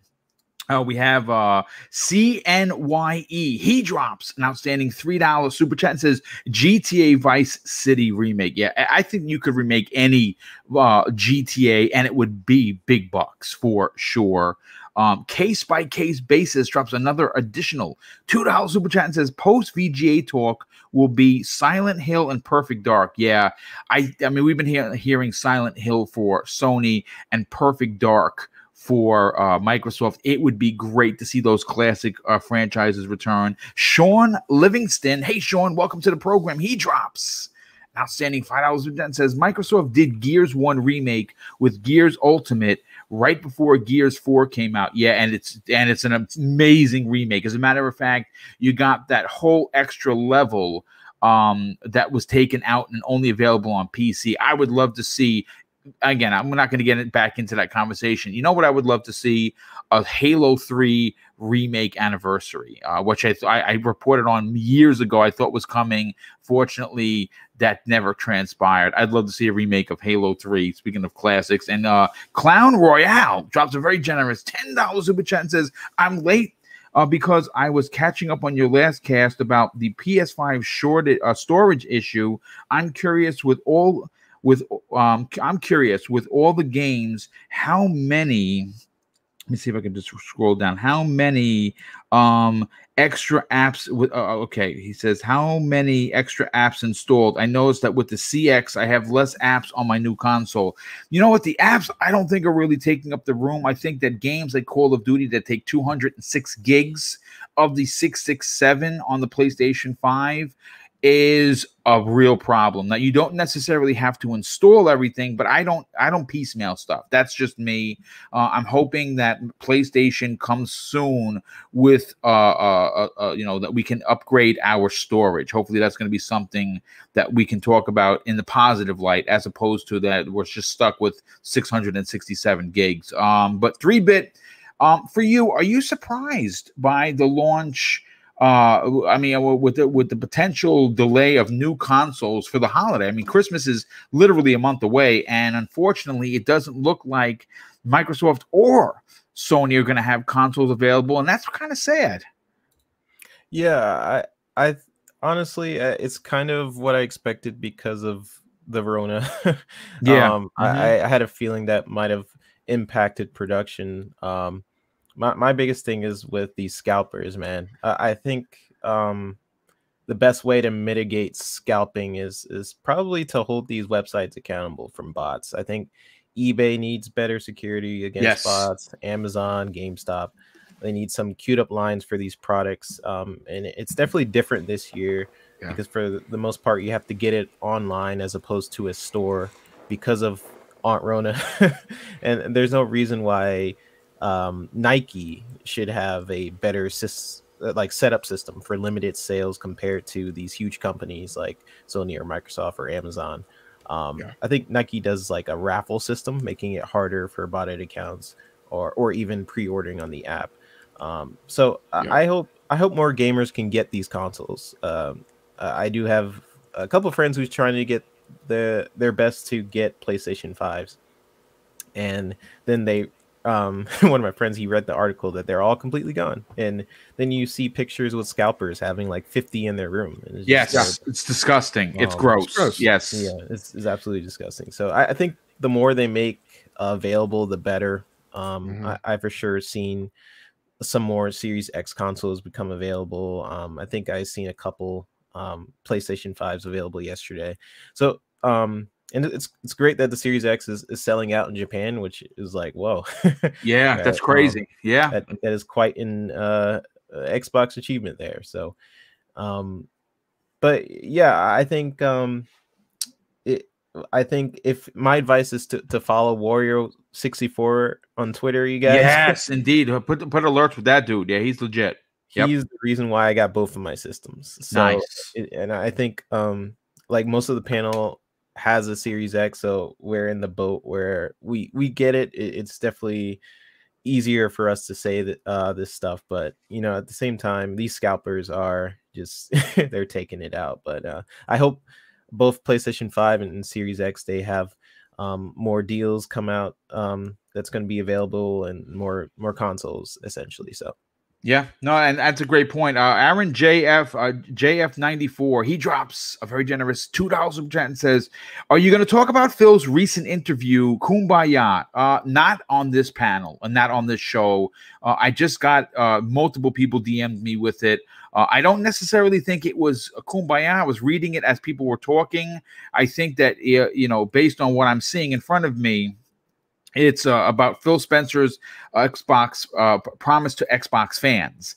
I don't necessarily think, but again, I have not read the article. It will be a big piece of tomorrow's Breakfast with Boom, which is going live instead of 10 a.m., 12 p.m. Eastern Standard Time on Wednesday instead of Black Friday, because I'm going to be spending time with family. But we will be covering that along with Jim Ryan's statements about how they have literally sold through every piece of stock of the PlayStation 5 and what that means for people who did not get their hands on one. Flap, let's go to you, and then we'll go to Pugsley to close out this topic. We're going to get right into the medium. For you, are you surprised by Tim Stewart? It seems like he was kind of like put out there to, I guess, be the bearer of bad news. What are your thoughts on this? Well, a little bit like the panel, I'm not massively surprised that there's a shortage of these consoles. And I think both platform holders have done incredibly well to get this far and get as many consoles out as they have, obviously, with the current global situation. I think the thing that surprised me most was the person that delivered the news, if I'm honest. I think Tim Stewart, this is the second time that it's kind of confused matters slightly, if I'm honest. Yeah, I would please speak on that, because you're absolutely correct. Well, yes. Pux and I, we did an entire topic on this other thing that he said that's just really kind of thrown kind of all the spanners in the works again. And I'll quote it if you don't mind. So, no, please. I think it was at the same conference, but Tim was quoted as saying, right, this is to do with Bethesda first-party titles coming to PS5. So he said, what we'll do in the long run is we don't have intentions of just pulling all Bethesda content out of Sony or Nintendo or otherwise. But what we want is we want that content in the long run to be either first or better or best, or pick your differentiated experience on our platforms. We will want Bethesda content to show up best as on our platforms. Now that's verbatim. I can't really pick apart what he's getting at there, and he's really confused the community as to what he sounds out of sorts. And the reason why I can say that is because this particular topic was a main topic on last night's primetime gaming, and I think that what he needs to do is not speak. Because what he did was open up a can of worms that now Phil Spencer has to go to every interview and now confirm or reconfirm that they have Xbox players in mind first. And this is one of the biggest problems we saw with the Xbox One 2013 disaster. Too many people speaking. Too many chefs always ruin the broth. No, I completely agree. And when you compare that to Phil Spencer's normally it's very fluid, Phil Spencer's chat, but it's very calculated and it's very precise, and it doesn't leave you with any doubt in your mind after he said something as to what he meant. Sometimes you do, he makes inferences because he can't be direct, but he leaves you very clearly understanding what it is he's trying to get across. But this Tim Stewart guy, he's second time, he's really confused matters, and I can imagine Phil Spencer's thinking, oh my God, just put a bag over his head and drag him off the stage quick, because he's really sort of confused matters. Now, I need to go back to something Archimedes said. In my opinion, and I've heard lots of comments around this, what he meant was basically by the time you get to walk into GameStop or Game in the UK or any big retailer like that, by the time that there's ample stock on the shelf that you can just go in and buy it, will be kind of April time. But between now and April, there is still going to be a trickle of these consoles coming in through the door, as we've proven today, because in the UK we had two major retailers that had lots of Xboxes for sale, and to be honest, it looks like about 5 hours later they've still got bundles left to sale. Now, unfortunately, a little bit like the scalpers, what they've done is they've bundled these together with games, controllers, t-shirts, hats and stuff, so you are actually paying probably £200 or £300 over the base console cost. but you can actually get them as bundles, so they are available. I do absolutely agree with the rest of the panel. You cannot bow down to the scalpers and play their game. I am a little bit dismayed that happened. I'm struggling to know where to point the finger and the onus on that, because I think Microsoft and Sony, although they supply the retailers, I think that they still have a say in the customer experience and making sure that retailers play by the rules. I know in the UK that it was only allowed one console per household stroke account, and I know there's probably ways around that with bots and stuff, but I think there's some onus on the platform holders as well to make sure they get a grip of this situation as well, because it's not a good customer experience, and I think that's damaging to the platform holders in general anyway. But back to the original point, yeah, I'm not surprised. I'm surprised that Tim was the guy that delivered this information. I think there will be more stock between now and possibly even holiday, Christmas, certainly into the new year, early new year. And the people that really, really want one, and they're going to be hitting that refresh button, and the major retailers, those people are slowly getting kind of satisfied and getting the orders, a little bit like Pugsley today. So there's less and less, first wave gamers out there absolutely desperate for these things. PlayStation 5 can't talk on that. I think there has been I think it's a slightly different situation with PlayStation 5. It's almost like the doors are shut on that one, whereas with Microsoft there does still seem to be a trickle coming in. But yeah, really disappointed it was Tim Stuart that was left to deliver this news, if I'm completely honest. No, that's a great point, because I didn't know who Tim Stuart was before this interview. No, me neither. And I don't think he needs to be the one reiterating anything. He's into the money aspect of Xbox. He's not into the Xbox aspect of the brand or the platform, and he does not need to be speaking out of turn. I would say, in defense of Tim, like, no matter what Tim was going to say, the Bethesda question is going to remain until they actually control Bethesda. Like, that question is still going to get tossed around. Tim did the same thing that one Sony exec said about Spider-Man Miles Morales, right? Oh, it's a 5 to 10 hour experience, and everybody hopped on that. It's like, oh, it's DLC, this, that, the other thing. Who cares? Well, look, it ended up being a 5 to 10 hour experience, right? But so, it's like, an amazing game. Yeah. But like, there's truth to what Tim's saying. And I think what a lot of people want to see from Microsoft is them hit back and going, oh, these studios that we bought, oh, well, they're just ours now. And if you're Sony, suck it. And honestly, like, looks like is not the route that Xbox wants to take. Even with, Phil Spencer's latest words, it is a very much like a kumbaya of like, yeah, no, this tribalism has to stop. It's unhealthy and it's really sad. Well, another thing, and I've made this point several times. I've made my bed and I'm still sleeping and I'm still laying in it, right? What is, revenge is never good for business. Yeah. And at the end of the day, Xbox is a business. They're in it to make money. They don't care about your personal, gripes and your revenge and what, you want them to do as generally as a business strategy, so long as it, they are going to do what's going to make them the maximum amount of profits at the end of the day. Yeah. Because that is what they are about. I agree, but I also think that the dust had finally kind of settled on that topic, and I do agree, Mr. Badbit. We were then waiting for the the final acquisition and to see what happened next. We learned nothing out of his statement, so for him to throw all of the dust back up in the air again and start all of these conversations off again, I just don't think it's a good look for Microsoft. To be honest, I'll have to read the full memo, but from what I keep seeing articles leave out was the fact that I'm pretty sure I'll reread it if you guys could correct me if I'm wrong, but I'm pretty sure he was just saying that he was speculating that this was going to happen. See that I did not read in the at least in the article that I pulled, and I pulled multiples. I didn't read that. I got to be honest with you. I think it would have been a non-conversation if it would have been. And I think that they purposely left that out too. Generate a conversation. That one bit, but you said it's like speculating that. Yeah, but the point with that is, though, should someone in that position publicly be speculating around things like that? They shouldn't. No. I mean, listen, that's a mistake for him to come out and bring that back up whenever Phil Spencer has already made like the public announcement of what their standing is. It is a mistake for him to bring that back up. Yeah. Real quick, I missed the super chat.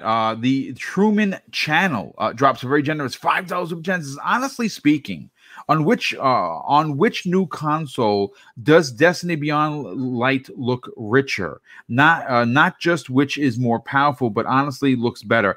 I couldn't tell you. So I think that if you wanted that question answered, probably the best person to ask, or best people, would be reaching out to on social media if you are inclined to do so. Cognito from the Iron Lords podcast, or of course our very good brother that's on Primetime Gaming Forte. These are two masters of Destiny, and I think that they would specifically know which one looks better and more rich, rather than which one actually ran better on the console. I honestly couldn't tell you, because I haven't played Destiny in quite a bit. But let's get Pugsley's last point, and we're gonna get right into the medium talk, because I'm excited for that, because I know Zemi can't wait to play that game. Pugsley, for you, I know that we're all we've all answered the question about the consoles and Tim Stewart's response to it, but are you personally surprised that from now, at least until April, we're going to see a very stagnated release of these very hard to find consoles? Yeah, I kind of resonate with what everyone's already said. I'm not surprised at all. I mean, I think no matter what generation we're talking about, whether it's now or in the past, this has always happened, right? But of course, this year's been very difficult. And I think the only thing I can really add on extra to what everyone else has already said, I myself, I work in the tech hardware space in my day job, and looking at components for circuit boards, all that kind of stuff. So, I appreciate, Archimedes is correct there. A lot of places in Asia have a more tighter control now over the COVID issue, and I think a lot of factories are opening up again. But from a hardware perspective, there are a lot of components which I can only imagine that Microsoft and Sony would have both decided for their system to be top tier are not necessarily all manufactured in the same region. They'll be manufactured from different companies that are spread all over the world. Right. And in my own experience, on the projects that I'm personally working on, we're seeing issues. If you know your circuit components, for example, like simple things like resistors and capacitors and stuff, thousands of different variants of these components exist, and depending on your application, there will be a very few select components that you'll want to use as part of your system for technical reasons. And I've seen lead times on the simplest of parts into the months. You could see up like 3 or 6 months, or even a year's waiting list for something which is relatively trivial. And of course, if something is so long, then I wouldn't imagine that these companies would have selected those. But I can only imagine, these systems were being designed before COVID, naturally. But the manufacturing lines for the components that they would have needed to use to build these systems would have no doubt taken a hit. And again, depending on where the sources of these components are coming from, that would have definitely stopped production lines, and that definitely would have caused issues with the systems being made, being produced, and being shipped around the world. So I think it's important to look at it from that aspect as well. It's very easy to look at it and say, why do they not manufacture more? And I think it's hard to gauge from a business point of view how well your systems are going to do in the marketplace. You can't just look at pre-order numbers and say it's going to be a success and let's make 1 million more, because if they don't sell for whatever reason, then you've got 1 million units in a warehouse which have cost you money as a business, and you've not sold. So, and that goes for both Microsoft and PlayStation and whoever else, like Nintendo. So it's important to look at it from that aspect as well, I think. And I think a lot of people tend to miss that. I think one other thing that the console manufacturers don't want to do, because you could think, well, why don't they just make 10 million of the things? I think that obviously the early production models, as we might be experiencing with Sony, and to a lesser degree perhaps the Series X, is that there are lots of modifications that happen with components on the boards and things like that. That as and when problems are seen out in the wild, and let's face it, there's no real test than getting it into millions of homes. That they can stress test these boxes under sort of laboratory conditions all they want. It's not until you've sold millions of these things that you actually start seeing the real picture of failure rates, of components and things like that. So I don't think they want to stick all of their eggs in one basket and make millions and millions of these things if there may be an inherent design flaw that they want to actually step back from and do some redesigns and things like that, because the last thing Microsoft need is a red ring of death situation on their hands, particularly at this time. No, so that's a great point. Sorry. Yeah. I was going to say that's very natural, I think, for any company to do that. And it's very natural as well. I mean, even throughout the current generation, like like a year in or 2 years in, like the PlayStation 4 and the Xbox One were both getting what you call respins of the circuit design just to correct those issues. So no doubt, you need to have that control from a business perspective, and no doubt that's what's happening now. And I think because of the world and the way and what's happened, and again, production lines would have been on lower supply or working, because it's easy for someone like big as Microsoft or Sony to turn around and say, I want to have this component. I want, 10 million of them for my 10,000 systems or whatever. But, Microsoft and Sony aren't the only companies in the world which are after those components for their systems. There are thousands of other companies across all different industries which are going to the same companies for those components. And again, I've experienced this myself in that, you're put on a list. It doesn't matter who you work for or where you're from. You need to wait your turn if you want those components, or you need to buy X amount. You might need to buy 10,000 of the damn things, which a company might not necessarily want to do if they can't commit to a design. So it's a seller's market at the moment, isn't it? Exactly. It certainly is. Yeah, it really is, because obviously everyone's stuck at home. And I mean, obviously, even before the consoles launched, how hard was it to find a PlayStation 4 or an Xbox One X? It was ridiculous. And again, that's where the scalpers came in. Forget trying to get a Nintendo Switch if you didn't have one. Good luck with that. But listen, this is, again, not the biggest topic of the thing. I think it was worthy of a conversation. Everyone brought up some great points. And I'm glad that we reiterated the fact that scalping sucks and do not support that community, especially because they are basically thieves. They've figured out a way to cheat the system with the bots. And you know something? I hope that this puts every one of these companies on blast.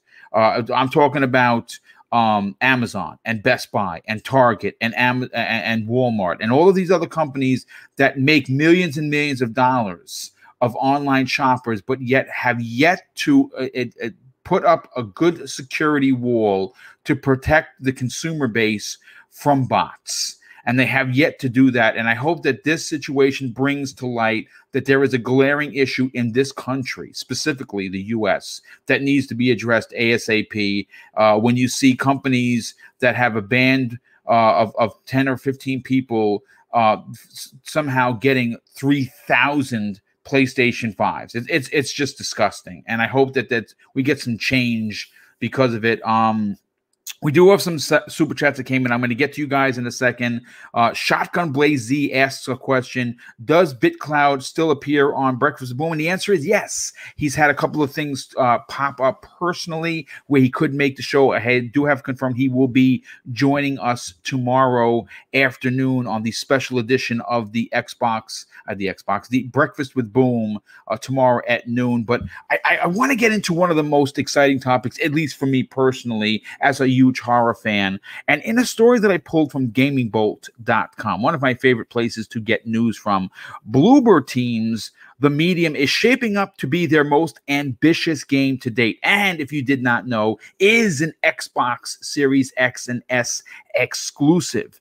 And at the central hook that's going to set the game apart from others in the genre and from Bloober's own past efforts is its dual reality gameplay, which will see players navigating the spirit world and the real world simultaneously at certain points of the game. Now, Gaming Bolt got a chance to sit down and shoot some questions about the game to the developer, and we've learned quite a bit from this interview of the upcoming horror title in the process. Now, one of the things that producer Jack Zibia talked about was that the Medium is going to be about 8 to 10 hours in length, which means, and again, in my personal opinion, I think that even Zemi might agree with this, a horror game that uses scares and horror and potentially terror to tell its story might be a little bit long in the tooth, more than 10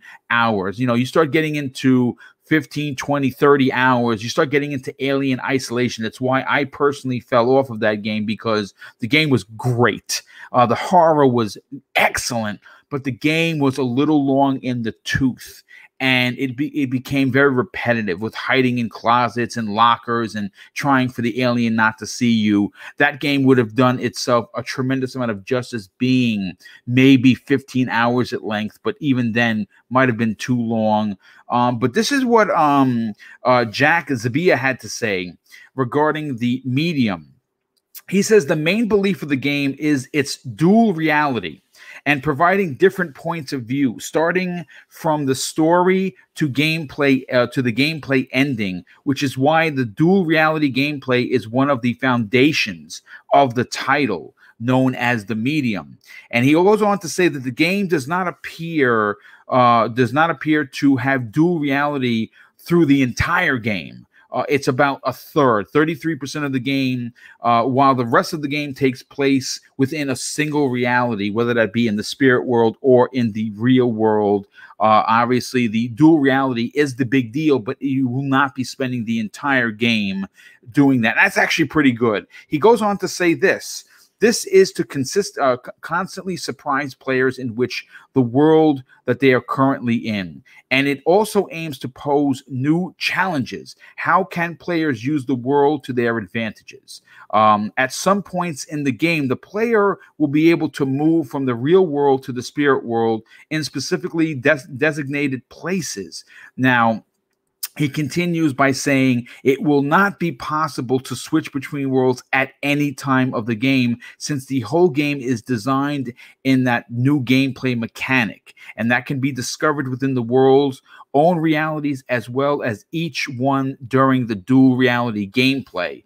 Now, listen, considering this is a major Xbox Series X and S exclusive, it appears that even with a delay to January 28th, 2021, Microsoft's investment in Bloober team and the medium seems to be paying off in spades and starting off the new year 2021 in a big way. It's going to be one of their biggest exclusives, not their only exclusive, but certainly a strong start to 2021. And I'll say this, hearing this is that this is going to be very terrifying and a new form of horror that we may or may not have seen told in this way before. The masters of suspense in Bloober team has me very excited. And I know that my co-host on this podcast is super stoked to be playing this at midnight with headphones on by himself in a darkened room. Zemi Games, let's get your opinion on what new information we have on the medium. Mm-hmm. Are you stoked for this game? No, I'm not. There's no way on God's green earth am I going to play this game. I'm a coward. You know that, Boom. You pretty much have to hold my hand every time we play a scary game together. And that's the only way I'm ever going to play a scary game, is if I have somebody there, near me, or in the game with me, giving me that moral support to continue on. And oh my God, Little Hope. I'm so happy we had a long break from that game, because that game was kind of creepy, though. You got to admit, but it was fun. It is It's fun, but it's terrifying. It is awful. But to answer on the medium, I even though I don't like to play scary games, I still like them. I don't like playing them by myself in the dark or whatever. Hellblade, Senua's Sacrifice, that game scared the crap out of me. I was not happy. But I still played the game because everyone was talking about it, and I was streaming it, so I had people that were with me while I was doing it. But there's no way I would even stream this game. The dual reality gameplay, I think that is super innovative. I think it's awesome. It doesn't surprise me that you can't do it all the time, because this game definitely seems to be more of a linear experience. And so, to make sure that the story goes at the right pace and everything like that, kind of seems like that's the reason why you can't do it whenever you want to do it. And that's perfectly fine. I think just like gameplay features like that just really get me invested into a game. Not this one because it's scary, but like, for instance, Watch Dogs Legion. I really want to play that game because anyone in the game can be your own personal character. And it's those types of features that really, really get me interested into a game. And I think the dual reality gameplay is definitely one of them. The graphics and the story look absolutely amazing. It's scary as hell. I'm never going to play it. But the 8 to 10 hours long, that's one thing that really kind of bothers me about a lot of gamers is that, like, whenever they see these smaller, games and these smaller experiences, they think of it as almost like a budget kind of thing, right? For instance, Bad Bit, I don't know where he went, but it's having a problem with his internet. He was mentioning, how Spider-Man Miles Morales is 8 to 10 hours long, and a bunch of people are crapping on it and like, oh, it's DLC or blah blah blah blah, and I don't like that because Hellblade: Senua's Sacrifice, that's like a 12-hour, 12 or 14 hours, maybe even Plague longer. Tale Innocence, which was my favorite game, my game of the year for 2019, I believe. That 10-hour long campaign. So just because it's a short game does not take away from it. In some ways, it actually adds to it because even more detail and even more work goes in to a smaller game. Just more detail and more care and more love goes into that smaller experience that you're going to be playing. And I think it makes sense for it to be in the horror genre. Obviously, I don't think a lot of people probably don't want to play, a 40-hour long, narrative, horror game over, third person. I mean, obviously, there's going to always be some people that want to do that. But I would say your average target market doesn't want to do that. They, 8-10 hours long is perfect for them. But I think the game is shaping up to be really good. It kind of sucks that it got delayed until January for all the people that wanted to play it. But I think this is going to be a really, really strong, next gen game for a lot of people. I'm actually glad it got delayed, and I don't mean that in a bad way. What I'm happy about is that this is not going head to head and toe to toe with of course Cyberpunk 2077 on December 10th. Yeah, and we were talking about that on a previous topic, and I was in the boat that they should most certainly 100% move it because that would be really, really hard to go against Cyberpunk. I mean, that game is massive, and so many people are interested in it. And I think if the Medium came out around the same time that did, even with the Medium being in Game Pass, I think that the install base would be severely reduced just because of Cyberpunk. Yeah, and I agree. I think that even though it is a smaller game, Cyberpunk is going to take up many people's game playing time, and I want to see the medium thrive for a lot of reasons. But you know what? Let's get to our guests, and I'll get to 3-Bit and Archimedes on the back end. Pugsy, I'll start with you. Look, here's the thing. This is an important game on a multitude of levels. This is the type of deal that I want to see more of from Microsoft. This is a game exclusive currently. I don't know if that's going to change. Currently exclusive to the Xbox brand, and I think it's important because of a couple of reasons. One, it is showcasing their new hardware, so we're going to see some ray tracing in there. It is only available on these consoles. Of course, you have to say PC, but I'm talking about the consoles.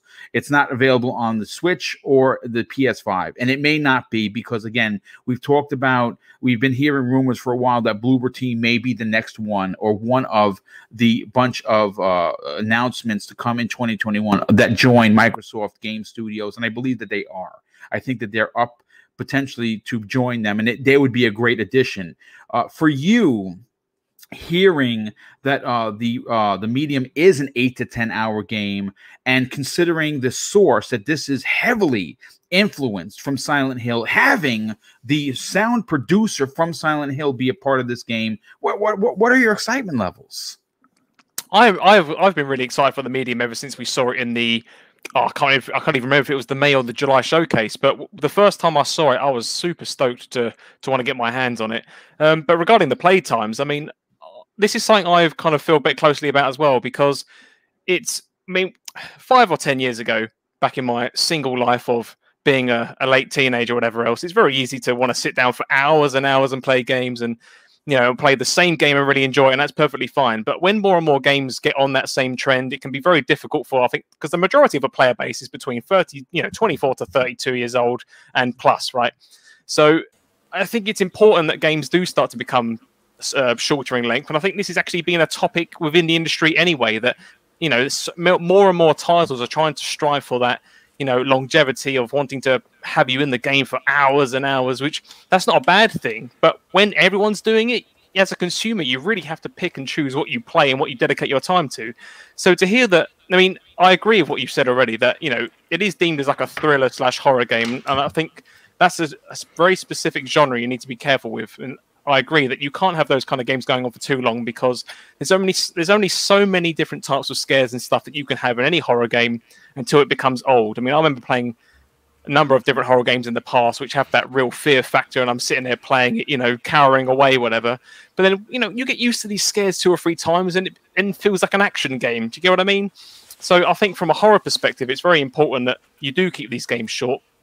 And I don't want to touch on it too much, because this is an Xbox cast, but at the same time, I do find it interesting that this thing is coming to Windows, because I think what this game and many others are going to start to show is how games are going to be changing the PC space as well. And what I mean there is regarding needing an SSD for these things, because the medium itself has been pushed to, we could not do this last gen because we needed the speed and the power of the custom SSDs which exist in this system. Fantastic, that's correct. If you've got 2 worlds being rendered simultaneously, that is a lot of data that you need to push to and fro from the GPU, CPU, and onto your screen, rendering, 60 frames a second. That is very quick. Which I think a lot of people don't necessarily realize. There's a lot going on in that 60 frames per second. Because, I mean, it's similarly with, games like Cyberpunk. I mean, I've looked at the system specs for that the other day as well. And for both the Medium and Cyberpunk, I think both the official system specs say that you need to have an SSD. We recommend you have an SSD to run this. And it kind of goes to show that, in the PC space, your standard 1 terabyte hard drive with your small SSD boot drive isn't going to cut it anymore. And you've got to pay a lot of money for these systems. And I think this is kind of also showing the value of these systems as well. And it shows the power of what a console can bring, because that is a fantastic point. Pardon me for interrupting you, because I just want to double down on that. I've been saying that for quite a while. PC gamers will thank the console gamers in 1 or 2 years, because the new consoles will raise the minimum specs on PC. And that is a fantastic thing, because the technology is out there for years now, and it's now in the mass products of the consoles, and PC gamers will see that increase of minimum specs, and I am so happy to see that happening already. Yeah, that's a great point. But please continue. So I completely agree with that. I mean, because not to go off topic too much, but I mean, mid last year I built my current gaming PC, and I love it. I didn't spend. It wasn't thousands by any means. I think the whole thing cost me about between £600 to £700 to build, and it's been able to run everything so far. And I completely love the machine because I was on a bit of a budget. I don't have the money to spunk on expensive parts, but this is where I find not to derail too much, but what Archimedes was just saying there. I mean, there's so many arguments about you should join the PC master race because you can the Series X isn't as powerful as a 2080 Super I've seen online a number of times, but that one part costs about $1,200. Whereas I can get a whole system for about for £450, $500, and I think that kind of argument is very strange. But yeah, I mean, going back to the topic, sorry, I think I'm very hyped for this game, and I'm hoping this is going, and with Cyberpunk as well, but especially with a smaller studio that has that expertise. I'd like to think that they are going to be the forerunners to showcase what you can do, even as a smaller studio, on this new hardware compared to what you'd consider the big leagues. Yeah, and I agree with that. And this is why I think that they are exactly what Microsoft is looking for in regards to studios. They're self-contained, they're talented, they're smaller, they are on the same lines, maybe even a little bit smaller than Ninja Theory was. And I think that the talent that they have in order to, again, it's a genre that they're good at. They're good at the horror genre. We've seen them with their previous releases. That would be a great place for Microsoft to invest in because they could bring a horror aspect to their portfolio. And obviously, one of the big things for Game Pass is to have different types of genres to be well represented. And I think horror is one of those. Flap, let's get to you, brother. What are your thoughts on the information recently? And again, a lot of this we knew, but we did not know the length of the medium. And 8 to 10 hours to me sounds perfect. And if it's a game that you want to get 1,000 out of 1,000 achievements, running through it a second time might not be as bad as trying to potentially run through The Witcher twice or Assassin's Creed because the games are so big. Yeah, no, I completely agree. And yeah, horror games are my bag. I mean, I love horror games, and I think 8 to 10 hours is actually the perfect time, length of time for a game like that. I've put 40 hours into Assassin's Creed, and I've got to be honest, I'm starting to get a little fatigued with it. It's not that I don't like it anymore or anything like that. I'm just getting a little fatigued because of the repetitiveness. Open world fatigue is a thing, dude. It's an actual thing. Exactly. So what I'm having to do is I'm having to balance it with other games. I'm playing Tetris Effect, Call of Duty, working through the sort of the single player campaign and stuff, and just trying to pace myself a little bit. But when it comes to horror games, I agree with Puxley. You can get a little bit used to the jump scares and you get used to the game mechanics, and it does lose a little bit of edge sometimes. So I really like Bloober Team games. I loved Layers of Fear 1 and 2. It's a bit of a Marmite game. Not everyone likes it, but for me, it was an on-the-rails kind of interactive movie. And to sit in a darkened room with your headset on, playing that game, that moment when there's that jump scare and you get that cold chill travel down your spine to the tips of your toes, I love those moments, and Bloober are very good at those. So a little bit like Puxley, from the very moment I saw the medium, it's like this, yeah, I'm into that. Completely agree. Microsoft need to snap them up. They're in a fantastic studio, and it's really nice to see them grow. I didn't mind Blair Witch, didn't get on too well with The Observer, but it's a great studio to have on board. Really excited for it. And to be honest, it was one of the first games when I realised that you could actually do sort of intricate filters in the Xbox Play Store on the Series X.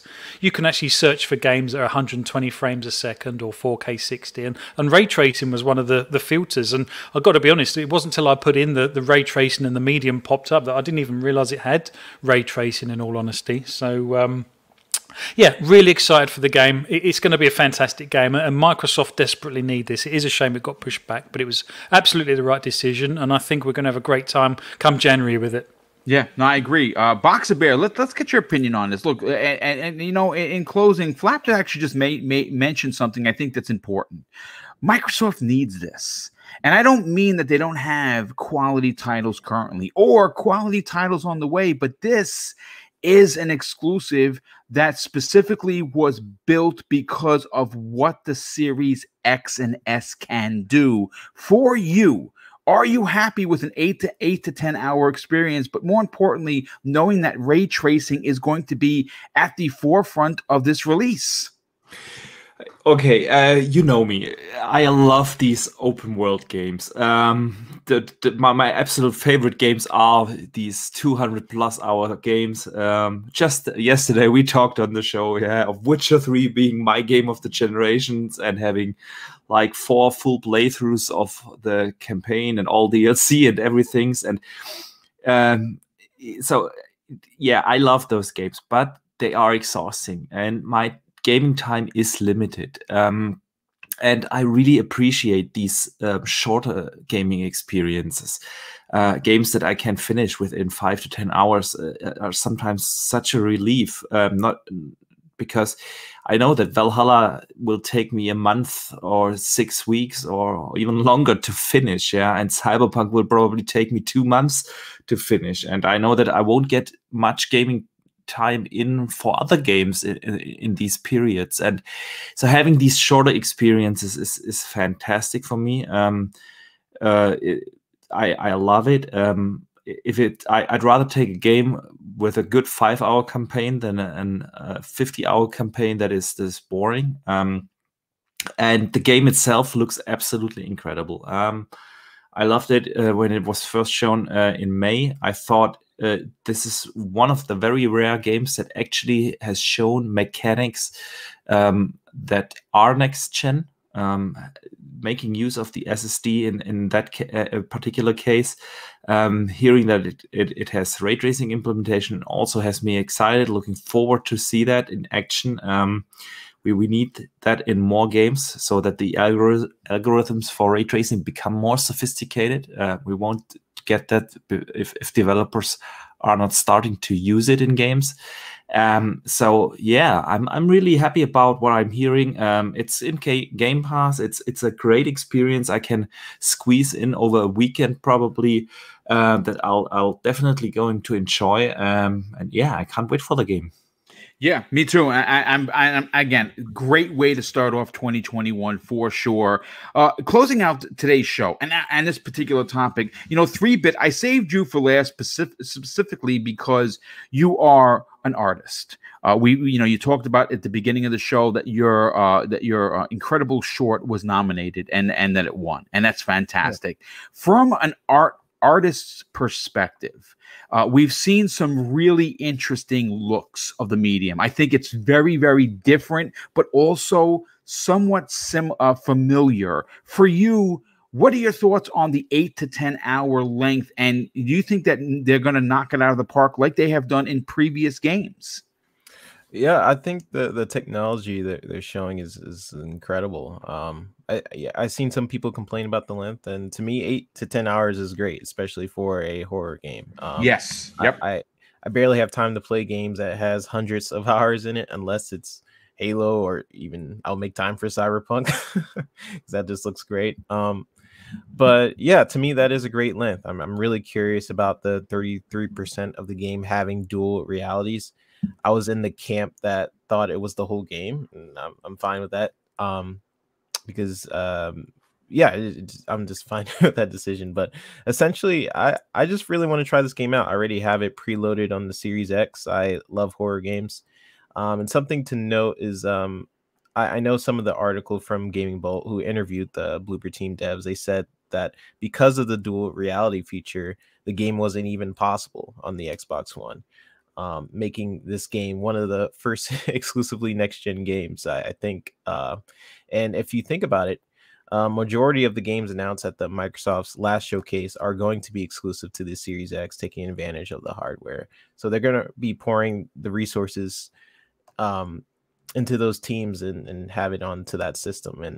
And remember that Phil said it will be supported for 1 to 2 years. So now I have the sentiment that games are indeed scalable, especially when you consider Xbox games also coming to PC, which has all types of different specifications and rigs, and game development nowadays are adhering to the minimum spec of PCs. And I believe next gen consoles can, what Archimedes was saying, can raise the minimum spec for PCs, with SSDs being a thing and GPUs and stuff like that. So and it's amazing that you're getting ray tracing with dual realities for $500 essentially, if you are just buying the console, as opposed to the PC where the same specs, it costs thousands of dollars to get that same experience. So scalability is for sure a thing, but as a developer, there's certain games where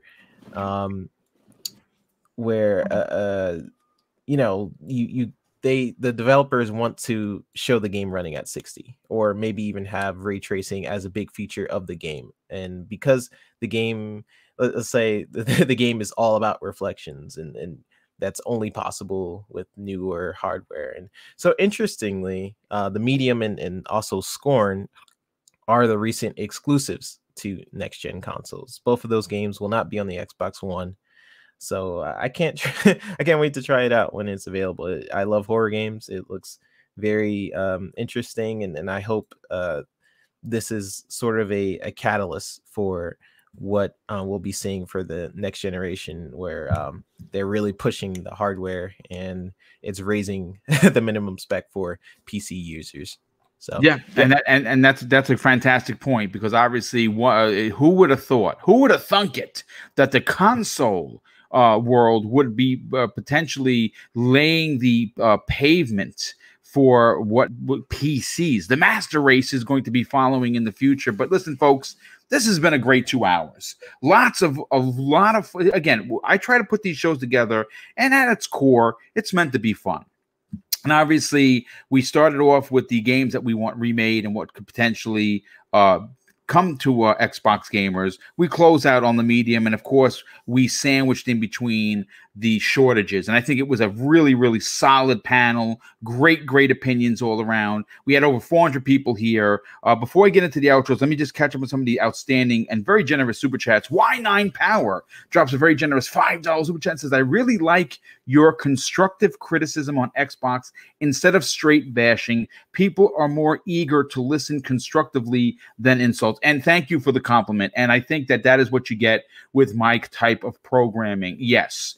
Will I go in hard on PlayStation or Xbox or even Nintendo or a particular executive? Yes, but there is a way to constructively have a conversation and still have a good conversation regarding something that may not be positive. So thank you for the super chat, but thank you for the compliment. Everborn Saga, a very good friend of the channel, he drops an outstanding $5 super chat and says, I've always taken the not pulling games out of the PS stores as referring to existing content and not invocate of future releases. Yeah, dude. I mean, listen, I'm all against pulling any content. I think it should remain there unless there's some sort of licensing issues. God's Geek. Oh no, God's Geek drops another outstanding and very generous $5 super chat. And anyone remember a short 7-8 years ago when they said console gaming was dead? Yeah, I sure do. And they look like boobs now, don't they? We have the wise old gamer showing his generosity once again with another $5 super chat and says, horror games are not scary to me when you're forced to live in a house with mirrors. No other experience comes close. And we have Gamer by Choice drops an outstanding $5 super chat and says, I love all types of games. As long as a game is good, it can be 8 to 10 hours. Great show and panel. Hit the like button, please. Yes, indeed. Thank you for the compliment. Thank you for your generosity. And Kay Asante, very good friend of the show, he drops an outstanding $5 super chat and says, greetings to Boom and the panel. Haven't had a chance to listen live in a while. Stay safe out there. Happy Thanksgiving. Well, thank you, dude. It's great to see you in the chat. And of course, thank you for your generosity. But let's get to the outros. Now, Mr. Badbit had to jump out. He's having some internet problems. And I will say this, and I'll do his outro for him. He obviously runs a very incredible podcast known as the Trophy Room. It is a PlayStation podcast for the players by the players. That's his line, and it's one that I highly endorse. I personally love Mr. Bedbit. We're very good friends outside of the gaming podcasting situation, and I just think he's an incredible person. More so, I think he is very genuine. And if you are someone like myself that supports multiple consoles, I would highly recommend you check out his podcast known as the Trophy Room, and potentially follow that on Twitter at the Trophy Room. I think it's a fantastic podcast, and him and his very best friend Kyle do a great job each and every week. So please support these two gentlemen, and obviously tell them that Boomstick sent you over. And we're going to start with the outros to our two very special guests. And obviously they're from the Green Pass Gaming podcast. It's something that I highly endorse. I've had the pleasure of not only being interviewed by Flap once before, but I've been on this show multiple times, and of course we'll be returning potentially by the end of the year, because it's a great show. Flap, will start with you, brother. Why don't you tell everyone about where they can follow you on social media, but more importantly, check out Green Pass Gaming? Well, first off, thank you very much for the invite, Boom. It's always an absolute pleasure to be on the show, and the esteemed panel and the amazing chat. To be honest, you know, when we host our own show, it's the chat and the panel that really bring it together. Pucks and I, you know, we're kind of the platform, really, but it's everyone else that kind of brings the fire to the show, and we absolutely love all of the ideas and the arguments that kind of bounce off each other. So thank you for the invite. It's a great community to be involved in. Yeah, we host our own YouTube channel called Green Pass Gaming. If you like this channel, I'm hoping you might like ours. It's very much based on Boom's style of delivery, and a little bit like one of your super chats said earlier. You know, it's not about letting these platform holders off the hook with things. You know, we can go in and have genuine discussions about the things that they're doing wrong, but very much so the things that they're doing right as well, and the great community that we're in. Yeah, you can find us on YouTube, Green Pass Gaming. We'd absolutely love you to tune in, see you in the live chat. Obviously, likes and subscribes go an incredibly long way for all content creators, and that's for everyone on the panel that has their own channel as well. So please support the channel, support us as content creators if you like what we do. Yeah, we'd love to see you there. Thanks for having me on the show, Boom, and hopefully, yeah, we'll get you on the show very soon. In fact, we have Archimedes on this Sunday. Nice. Well, that's a looking great forward to get. that. Indeed a great get, Archimedes. We'll get to your outro in a second, but thank you for the invite, and I look forward to returning to this incredible podcast, which, again, I highly endorse. Pugsley, why don't you tell everyone about where they could reach out to you and strike up a conversation on Twitter, but check out your incredible show on YouTube.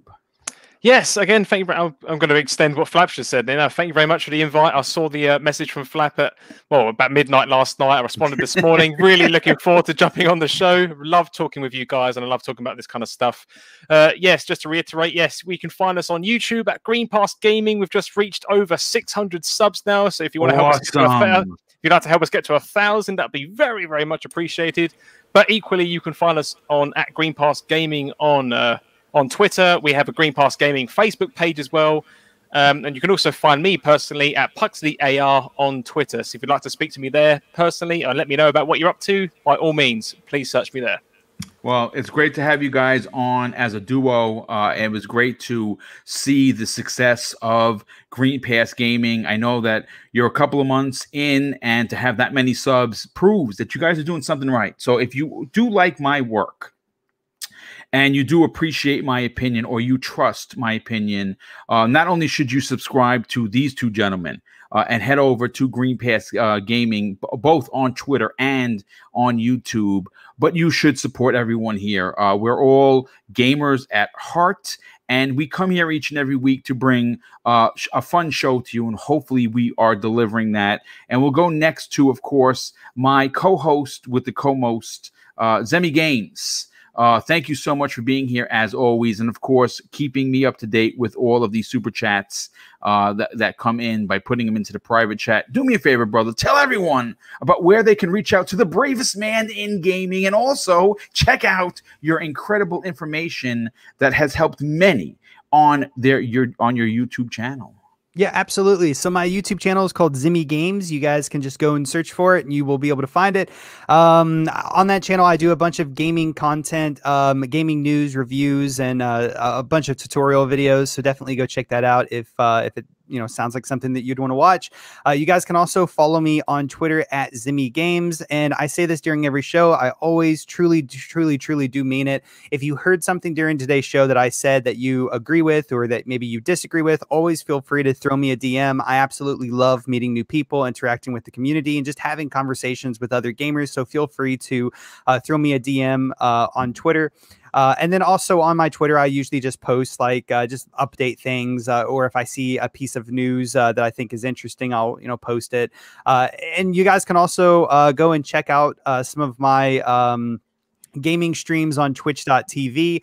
Not this week, but I think next week, Boom, me and Boom are going to be playing the rest of Little Hope, I think. Yes, we are. So you guys can tune in and watch me scream and shout and hide behind my big microphone and try not to look at my screen as much as I can whenever me and him play Little Hope next week sometime. But Boom, man, this show was absolutely fantastic. That opening topic where we were talking about all of the different games that we would like to see remastered, that was probably my favorite. And hearing all of the chat's ideas on what games they would like to get remastered, that was just a really cool, fun topic, man. I really enjoyed that one.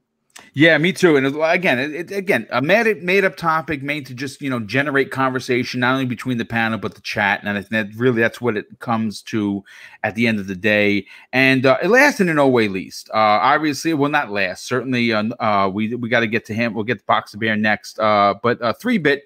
thanks again for hanging out, dude. You were a late addition. We weren't sure if we were going to get you on today's show because we did change it from Thursday to Tuesday because of the holiday. But it was great to not only hear about your triumph, but get your opinions as always. Tell everyone where they can reach out to you on social media, but more importantly, potentially check out your outstanding and growing YouTube channel.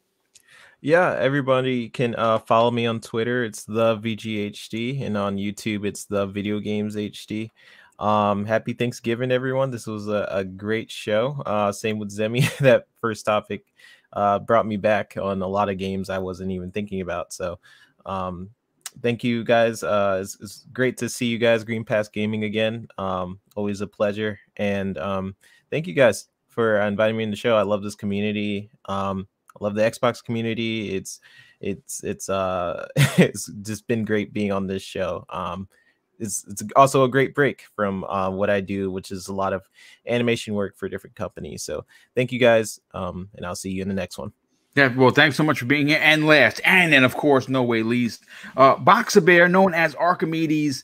First of all, again, congratulations on your first and very successful live stream yesterday. Thank you. Do me a favor, brother. You put out a video today talking about Halo, which was fantastic. Actually, I was at a doctor's appointment with my my family member who needed a lift there. So while she was getting checked out by the doctor, because obviously I can't go into the office with her because of, you know, COVID, I was listening while drinking a peppermint mocha from Starbucks, and it was quite tasty, I might add. Tell everyone about that video, where they can reach out to you on social media, but more importantly, subscribe to your outstanding YouTube channel. Yeah, first of all, thank you so much for having me on the show again. You know, I really enjoy these shows. It's one of my highlights every week. The panel is always great. 3-Bit, Zemi, and Mr. Badbit, of course. But I always enjoy talking to the Green Pass guys, and that's why I'll be coming on their podcast on Sunday. So, yeah, looking forward to that. So, yeah, you can find my channel at Boxenberger basically everywhere, on Twitter, here on YouTube, of course, but also on Xbox Live and PlayStation Network. And yeah, you mentioned my video today. Phil Spencer had an interview recently, and he gave quite some insight into the state of Halo, and I'm so surprised that nobody is picking that up. I've not seen anyone talking about that, but he gave us quite an insight. What's the current status of Halo? And I'll discuss it in my video. What is the status of Halo Infinite at the end of this year? So definitely go check that out. And yeah, yesterday, like you mentioned, you were part of this. I had my very first live show. It was a review or a reminiscence of the last generation. We talked about some of the key milestones that happened over the last 7 years on the Xbox and PlayStation 4 side, and we talked about our favorite games. It was a blast, and yeah, you can also find that, of course, on my channel. And with that, I want to wish every American a happy Thanksgiving this week. We don't celebrate Thanksgiving here in Europe, so you enjoy the holidays, and I see you next week. Yes, well, thank you so much for the well wishes. And of course, I want to close out today's show with something that's important to me. Hopefully one day it'll be important to you. And that's something that my dad, who was not only the kindest, wisest man I've ever met, but he raised me in a way that no one could ever match. And he used to say this: son, treat others how you want to be treated. And also, it doesn't cost anything to be nice. You live by those rules, and I can guarantee you, you're going to have an awesome day. So take care, everyone. We'll see you next week on Thursday's new episode of the Xbox Factor podcast. But don't forget to tune in tomorrow at 12 p.m. Eastern Standard Time for the special edition, the pre-Thanksgiving edition of course, Breakfast with Boom, where we're going to have a few special guests, as well as the Breakfast with Boom returning panel. And the lead topic is going to be the Phil Spencer interview from today that is looking quite interesting, as well as some of Jim Ryan's recent comments, especially talking about how the stock of the PlayStation 5 has gone down to zero. Everyone have an incredible day. Enjoy gaming on whatever console you enjoy gaming on, and we'll see you tomorrow at noon.